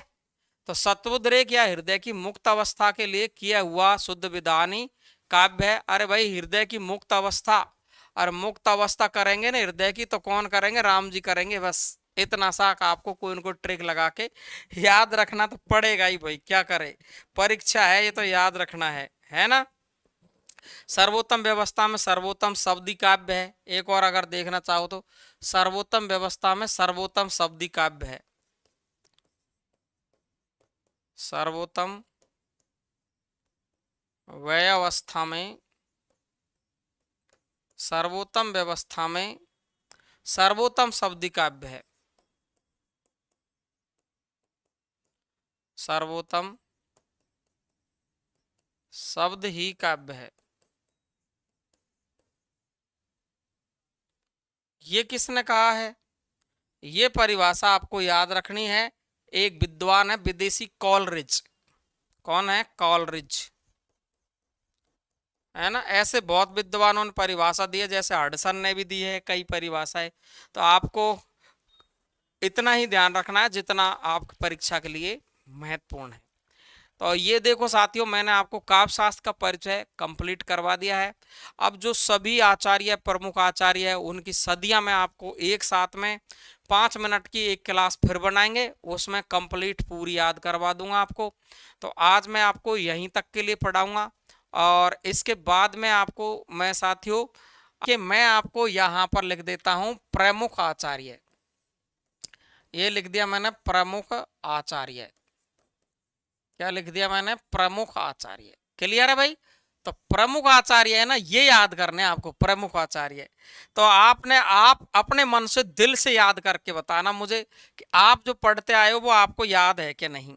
नंबर 1 पर मैंने आपको कौन सा आचार्य पढ़ाया है ये बता दो आप। तो मैंने आपको नंबर 1 पर पढ़ाया आचार्य भरत मुनि। कौन सा पढ़ाया मैंने? बताओ, आप बता दीजिए मुझे। आचार्य भरत मुनि। कौन पढ़ाया मैंने? आचार्य भरत मुनि। कौन सा पढ़ाया बताओ? आचार्य भरत मुनि पढ़ाया है। आचार्य भरत मुनि को मैंने पढ़ाया है। अब इसकी सदी भी मैंने शायद आपको याद करवाई होगी निश्चित रूप से। सदी कौन सी है? तो मैंने आपसे कहा था ईसा पूर्व दूसरी सदी। कौन सी है? ईसा पूर्व दूसरी सदी है ना, दूसरी सदी है ना। ये आपकी, और इनके ग्रंथ का नाम कौन था? तो ग्रंथ का नाम शायद मुझे ऐसे लगता नहीं कोई किसी को याद नहीं हो, नाट्य शास्त्र। और नाट्य शास्त्र को पंचम वेद के नाम से भी जानते हैं, ये भी मैंने आपको बता दिया था, पंचम वेद के नाम से जानते हैं। क्लियर है ना भाई? ऐसे प्रत्येक आचार्य को अपन हाथों हाथ अभी पूरे आचार्य अपन 2-3 मिनट में 5 मिनट में लिख लेते हैं। दूसरा आचार्य देखो, अपन ने दूसरी सदी के बाद आचार्य आपके आए थे, आचार्य भामे। कौन आए थे बताओ? आचार्य भामे हैं। आचार्य भामे आए थे। और आचार्य जो भामे हैं, इनकी सदी का नाम क्या है? तो सदी का नाम तो आपको मैंने कैसे याद करवाया है। तो देखो ये है में मैंने कहा आपसे कि है में ही 6 छुप रहा है। हिंदी में इसको 6 लिखते हैं है को।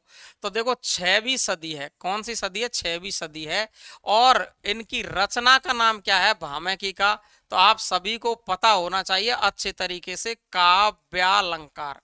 काव्यालंकार हो गया, काव्यालंकार। ये लो, ये 6वीं सदी हो गई। क्लियर? अब 7वीं सदी में कौन आए बताओ मुझे, जल्दी बताओ, जल्दी बताओ भाई, जल्दी बताओ भाई, जल्दी बताओ मेरे राजाओ, जल्दी बताओ। तीसरे नंबर पर आचार्य। आचार्य कौन पढ़े थे बताओ 7वीं सदी में? अरे आचार्य दंडी। आचार्य दंडी। मैंने दे में से ही 7 बनाना बताया था आपको कि दे में से 7 बना दो। तो ये मैंने बताया था आपको 7वीं सदी के आचार्य।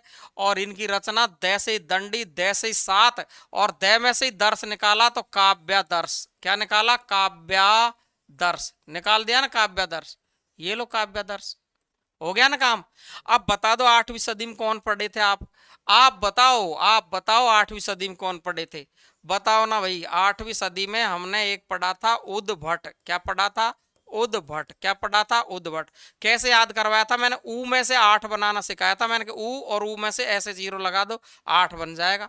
तो उद्भट की, आचार्य उद्भट की जो सदी है, आचार्य उद्भट लिखो ना भाई। कोई बात नहीं, मेरे से गलती हो जाती है जल्दी में। उद्भट है ना, आचार्य उद्भट। और आचार्य उद्भट की सदी कौन सी है? 8वीं सदी। अब बताओ रचना बताओ, बस रचना बताओ उद्भट की, है ना। 8वीं उत्तरार्ध भी कह सकते हो उद्भट को, है ना। 8वीं उत्तरार्ध कह सकते हैं अपन, ज्यादातर अगर ध्यान रखें तो। और इसको अगर 9 भी कहें ना अपन तो भी मान लिया जाता है, तो थोड़ा सा याद रखेंगे, है ना। दंडी का फिक्स है काम, कोई टेंशन लेने की जरूरत नहीं है। अब इसकी रचना क्या है? काव्य अलंकार सार संग्रह। कौन सी है? काव्य अलंकार सार संग्रह। तो काव्यालंकार कौन सी है बेटा? काव्यालंकार सार संग्रह। सार संग्रह, है ना। मैं तो आपका दोस्त हूँ यार, मेरे को आदत में आ जाती है बेटा। बेटा बेटा कुछ नहीं है, हैं अपन तो साथी हैं, सब एक साथ के साथी है। अगला देखेंगे राजाओं, आप देखेंगे 5वें नंबर पर कौन पढ़ा है? उद्भट के बाद बताओ मैंने कौन पढ़ाया आपको? उद्भट के बाद आचार्य वामन पढ़ाया था मैंने। आचार्य वामन। आचार्य वामन पढ़ाया था। और बै में से ही 8 बनाना बताया था इसको मैंने, ऐसे बै में से 8 बना दिया ऐसे। तो आचार्य वामन की सदी भी कौन सी है बताओ आप? 8वीं सदी है। 8वीं सदी है। वामन, है ना। बामणों की रीति अलग अलग होती है, ऐसे मैंने कहा था, कोई बुरा नहीं मानना। तो बामणों की रीति में से मैंने क्या पढ़ाया था? काव्यालंकार सूत्रवृत्ति। काव्यालंकार, काव्यालंकार, लंकार सूत्रवृत्ति। सूत्र और व्रति का मतलब रीति, है ना। सूत्र व्रति, ये बामणों की रीति अलग अलग हो गई, है ना भाई, है ना भाई। अब देखो फिर से देखेंगे अपन 6 नंबर पर। अब बताओ 8वीं सदी के मैंने 2 ही आचार्य पढ़ाए आपको। फिर आया आपके 9वीं सदी में। 9वीं सदी में कौन आया आपके? आचार्य रुद्रट। कौन आया आपके? आचार्य रुद्रट। और रू में से 9 बनाना बताया था मैंने आपको, ध्यान हो तो। आचार्य रुद्रट 9। तो इससे आपकी सदी कौन सी याद हो जाएगी? 9वीं सदी। और रुद्रट की रचना रुद्र सूत्र। रुद्र सूत्र। तो काव्यालंकार सूत्र। काव्यालंकार, लंकार सूत्र आपको ध्यान रख लेना है। अगर पूरा नाम मिल जाता है तो ठीक है, काव्यालंकार सूत्र। नहीं तो काव्यालंकार नाम भी इसका मिलता है, काव्यालंकार। ठीक है ना। काव्य अलंकार भामह की भी है, काव्य अलंकार रुद्रट की भी है, लेकिन पूरा नाम काव्य अलंकार सूत्र है इसका। तो सूत्र रुद्र, रुद्र सूत्र, और 9 रू में से 9 निकाल लिया, हो गया ना काम कंप्लीट, कोई दिक्कत। तो ये हो गया आपके रुद्रट, ठीक है ना। एक इसके बाद में आचार्य शंकुक और आते हैं, अगर इसको भी यहीं पर लिख लेना अपन तो बढ़िया रहेंगे। ये 7वें आचार्य, आचार्य शंकुक। आचार्य शंकुक वैसे पूछे तो नहीं जाते हैं, लेकिन फिर भी याद ध्यान रखेंगे। शंकुक, रुद्रट, संग और कुक, शंकुक, आचार्य शंकुक। इनकी भी सदी 9वीं है, लेकिन आपको ध्यान रखना है रचना इनकी अनुपलब्ध है, अनुपलब्ध है, अनुपलब्ध है, यानी कोई रचना इनकी है नहीं है। तो बस इतना सा ध्यान रख लेंगे। तो रुद्रट 9वीं सदी के आचार्य हो गए। अब बताओ आप क्या कर रहे हैं, अपन आगे चले, समझ में आ गया, एक एक क्लियर ध्यान रख लेंगे। मैं बस ये आचार्य आचार्य पढ़ाऊंगा, फिर मैं आपको अलग से फिर से नई क्लास में मिलेंगे अपन अलंकारों पर। तो रुद्रट के बाद में आपको मैंने 9वीं सदी में पढ़ाए थे आनंदवर्धन। कौन से पढ़ाए थे? आनंदवर्धन। तो 8वीं सदी में आपको 8वें नंबर पर मैंने आचार्य आनंदवर्धन, आनंदवर्धन, और मैंने इसको गिन करके आपको आनंदवर्धन को गिन करके ही 9 वर्ण गिनाए थे। इस प्रकार से मैंने इनकी सदी आपको बताई थी 9वीं सदी।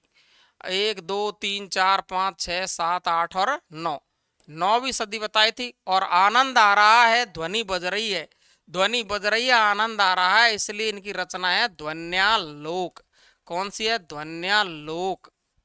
आ गया ना आनंद, आनंद आ रहा है, ध्वनि बज रही है ना। फिर आपके 10वीं सदी का आचार्य एक साथ रटवाए थे मैंने, है ना। राजा ने कहा अभी धन नहीं है, 10 रुपए ले जा, कुंतक को दे दे। तो आपके 9वें जो आचार्य है वो कौन है आपके? देखो, राजा से मैंने क्या बताया था आपको? राजशेखर। क्या बताया था मैंने? राजशेखर। और राजशेखर के बारे में भाई थोड़ा सा भ्रम है, कहीं कहीं पर तो देखो इसकी सदी 10वीं मिलती है, कहीं कहीं पर इसको कहते हैं कि 820 से 900 880 से 920 सदी तक में, 920 के बीच इसका काल मिलता है, कहीं कहीं पर ऐसा 880 से 920 के मध्य इसका काल मिलता है। लेकिन ज्यादातर जगह है वो 10वीं सदी है। काव्य मीमांसा इनकी रचना है। कौन सी है? काव्य मीमांसा। तो ये मैंने लिख दी, काव्य मीमांसा। कौन सी है? काव्य मीमांसा। क्लियर। इसके बाद में देखेंगे अपन अगले आचार्य। तो अगले आचार्य कौन आ जाएंगे भाई साहब? राजा ने कहा अभी अभी धन नहीं है, अभी का मतलब बताओ आप? अभिनव गुप्त। कौन से आ जाएंगे? अभिनव गुप्त। कौन आ गए? अभिनव गुप्त। आप बताइए अभिनव गुप्त की सदी कौन सी है? तो देखो, सदी तो आपको सभी को पता है कि अभी धन नहीं है, 10 रुपए ले जा, 10वीं सदी है। और अभिनव गुप्त ने आपको पता हो तो 2 रचना लिखी, यानी उन्होंने टीका लिखी थी। एक तो नाट्य शास्त्र पर लिखी थी और उसका नाम है अभिनव भारती। अभिनव, अभिनव और भारती, अभिनव भारती, है ना भाई। और एक टीका और लिखी थी इन्होंने, आपको ध्यान हो तो, ध्वन्यालोक पर, ध्वन्यालोक। और इसमें एक चीज और जोड़ दी थी इसने, लोचन। बस ये लो, ये 2 रचना थी किसकी? अभिनव गुप्त की टीका थी, रचना नहीं थी। क्लियर है? 10वीं सदी का आचार्य है। अगले अपन चले तो राजाओं 11वें नंबर पर आप देखेंगे अभी धन नहीं है। अभी धन नहीं है से आपका आ गया धनंजय। कौन आ गया? धनंजय। और धनंजय की सदी आपको पता है कौन सी सदी है? 10वीं है, लेकिन इनकी रचना जैसे 10वीं है, जैसे ही मैंने कहा 10 रूपक। कौन सी है? 10 रूपक। हो गई याद है? आ गया आनंद? इतना सीधा मामला होता है याद करने का, एक बार पढ़ने की जो लिंक है वो सही बना लेनी चाहिए ना, बस मजा आ जाता है शानदार तरीके से, है ना। इसके बाद में एक आते हैं 10वीं सदी में, अगर और देखना चाहते हो तो भट्टनायक आते हैं, भट्टनायक। और भट्टनायक भी 10वीं सदी का आचार्य है, अगर आपको याद करना हो तो। और उनकी रचनाएं वो अनुपलब्ध है भट्टनायक की, ठीक है। इसके बाद में मैंने पढ़ाया था 10 रुपए ले जा, कुंतक को दे दे। तो कुंतक, तो आपके 12वीं रूप में अपन पढ़ेंगे कुंतक को। तो कुंतक, तो देखिए ये आचार्य कुंतक, आचार्य कुंतक है ना। कुंतक वक्रोक्ति संप्रदाय के प्रवर्तक माने जाते हैं और 10वीं सदी के आचार्य है। और वक्रोक्ति जीवितम, कौन सी रचना है इनकी? वक्रोक्ति जीवितम, वक्रोक्ति जीवितम, जीवितम हो गई याद, कोई दिक्कत? वक्रोक्ति जीवितम, वक्रोक्ति संप्रदाय। तो 10वीं सदी के आचार्य पूरे हो गए हैं। 11वीं सदी में भोजराज आपको मैंने पढ़ाया था, पढ़ाया था भोजराज, राजा भोज कहे या भोजराज कहे, भोजराज। और इन्होंने ही काव्य शास्त्र का नाम काव्य शास्त्र दिया है, भोजराज।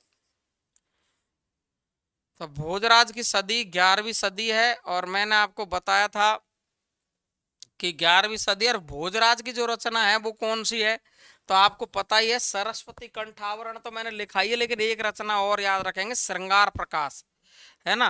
तो देखो सरस्वती कंठावरण, सरस्वती कंठावरण। इसके अलावा इसकी एक श्रृंगार प्रकाश रचना और आप ध्यान रख लें तो बहुत बढ़िया है, श्रृंगार प्रकाश। और काव्य प्रकाश, ये इसलिए लिखा रहा हूं कि इसमें गलती कर सकते हैं आप, इसलिए लिखा रहा हूं मैं। काव्य प्रकाश तो मम्मट की है, मामी के लड़के का नाम प्रकाश था, काव्य प्रकाश। और श्रृंगार प्रकाश है वो भोजराज की है। अरे राजा भोज श्रृंगार को रसों का राजा मानते हैं, इसलिए श्रृंगार प्रकाश लिखी है। समझ में आ गई बात आपको? क्लियर है? तो ये हो गए आपके आचार्य कौन? भोजराज तक है। क्षेमेंद्र देखो, क्षेमेंद्र। अगला चलते हैं अपन, यहाँ जगह नहीं है तो अगले चलते हैं 14वें नंबर पर। और ये लिख दिए मैंने आचार्य क्षेमेंद्र, आचार्य क्षेमेंद्र, क्षेमेंद्र, ये लिख दिया आचार्य क्षेमेंद्र। इनकी सदी आपको पता है 11वीं सदी है। और इनकी जो रचना है वो देखिए बहुत शानदार, औचित्य विचार चर्चा, है ना। औचित्य विचार चर्चा, औचित्य विचार चर्चा, विचार चर्चा, है ना। आपको पता है ना, औचित्य संप्रदाय के प्रवर्तक है आचार्य क्षेमेंद्र, है ना। पूछा जाता है बहुत ज्यादा। लेकिन एक बात मोस्ट और है, कवि कंठावरण, ये एक रचना बड़ी मोस्ट इसकी इसलिए है, क्यों अभी देखते हैं अपन। कवि कंठावरण, कवि कंठावरण, देखो देखो क्यों मोस्ट है ये। अरे भाई सरस्वती कंठावरण भोजराज की पढ़ी अपन ने अभी, और कवि कंठावरण, ये दोनों में चक्कर पड़ता है, एक काव्य प्रकाश में और एक श्रृंगार प्रकाश में। तो इसलिए ही ये मैं आपको यहां लिख रहा हूं कि आप चक्कर में नहीं पड़े, गलती नहीं करें, ठीक है। तो ये आपके क्षेमेंद्र 11वीं सदी के कंप्लीट हुए हैं। अब देखो 12वीं सदी, आपके 11वीं सदी उत्तरार्ध के मम्मट आ जाएंगे अब। तो देखिए आपके आचार्य मम्मट 15वें नंबर पर, आचार्य आपके मम्मट। तो ये है आपके आचार्य मम्मट, है ना, आचार्य मम्मट। तो ये लिख दिया मैंने आचार्य मम्मट। और आचार्य मम्मट आपके 11वीं उत्तरार्ध आप कर सकते हैं, उत्तरार्ध कर सकते हैं, या इसको आप 12वीं सदी आप लिख सकते हैं। और मम्मट यानी मामी के लड़के का नाम क्या था? काव्य प्रकाश, काव्य प्रकाश इनकी रचना है, इनका ग्रंथ है, याद रख लेंगे। क्लियर है? कोई दिक्कत है? नहीं है। इसके बाद में आप देख रहे हैं सीधा सीधा सा एक मामला कि मम्मट के बाद किसका नंबर है? मामी ने कहा, मामी ने रूपा की हेमा को कौन सी में पढ़ाया था? 12वीं में। ट्रिक बताइए ना, मामी ने रूपा की हेमा को कौन सी में पढ़ाया था? 12वीं में। तो कहीं पर तो रूपक मिलता है, कहीं पर रुयक, रुयक भी मिलता है ना। कोई सा ध्यान रख लो, 12वीं सदी है। और रूपक की रचना तो बड़ी सीधी सीधी बताई थी मैंने आपको, अलंकार सर्वस्व, है ना भाई। तो देखो ये 12वीं सदी है, अलंकार सर्वस्व इनकी रचना है, अलंकार सर्वस्व, अलंकार सर्वस्व, अलंकार सर्वस्व। क्लियर? हेमा की हेमचंद्र, हेमा का मतलब हेमचंद्र। तो ये देखो हेमा का मतलब हेमचंद्र। और हेमचंद्र की जो सदी है वो आपकी 12वीं सदी है। और 12वीं सदी में आपको हेमचंद्र की रचना शब्दानुशासनम, या शब्दानुशासन, शब्दानुशासन हो गई शब्दानुशासन।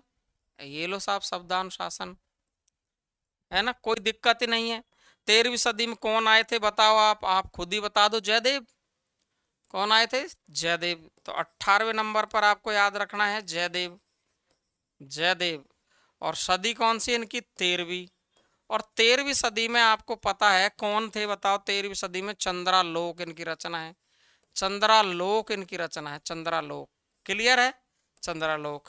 14वीं सदी में कौन है ना? तो 14वीं सदी आप याद रखोगे आचार्य विश्वनाथ, आचार्य विश्वनाथ, आचार्य विश्वनाथ।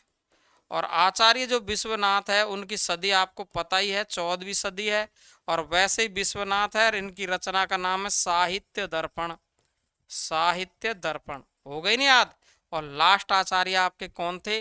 वो मैंने आपको 20वें आचार्य के रूप में बताया था, वो थे आपके कौन बताओ? आचार्य जगन्नाथ, आचार्य जगन्नाथ। और आचार्य जो जगन्नाथ है उनकी सदी आपको 17वीं याद करवाई थी, है ना भाई? 17वीं याद करवाई थी। रस गंगाधर, रस गंगाधर, रस गंगाधर, ये इनकी रचना। बताओ कितना अच्छा लग रहा है आपको? हो गई नहीं याद सारी सारी? बिल्कुल आनंद आ गया? तो आनंद आ गया तो सब्सक्राइब कर दो, शेयर भी कर दो सभी साथी, है ना? तो आज यहाँ तक पढ़ेंगे साथियों। ये कंप्लीट आपका जो काव्य शास्त्र था उसको मैंने ठोक बजा के कंप्लीट कर लिया है। अब अपन आगे चल करके आप अलंकार पढ़ेंगे, छंद पढ़ेंगे, काव्य गुण, काव्य दोष, काव्य रीति, प्रयोजन, हेतु, है ना? और ना भारतीय काव्य शास्त्र, फिर आपका पाश्चात्य काव्य शास्त्र, इसी प्रकार से हिंदी साहित्य का इतिहास के भी बीच बीच में मैं वीडियो आपको लाता रहूँगा। Thank you so much. सभी साथी साथ दे, धन्यवाद आप सभी को। Thank you so much. Ram Ram साहब।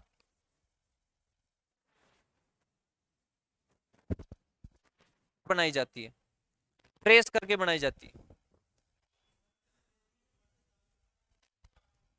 रेती के दांते हम क्या करते हैं ज्यादातर, देखो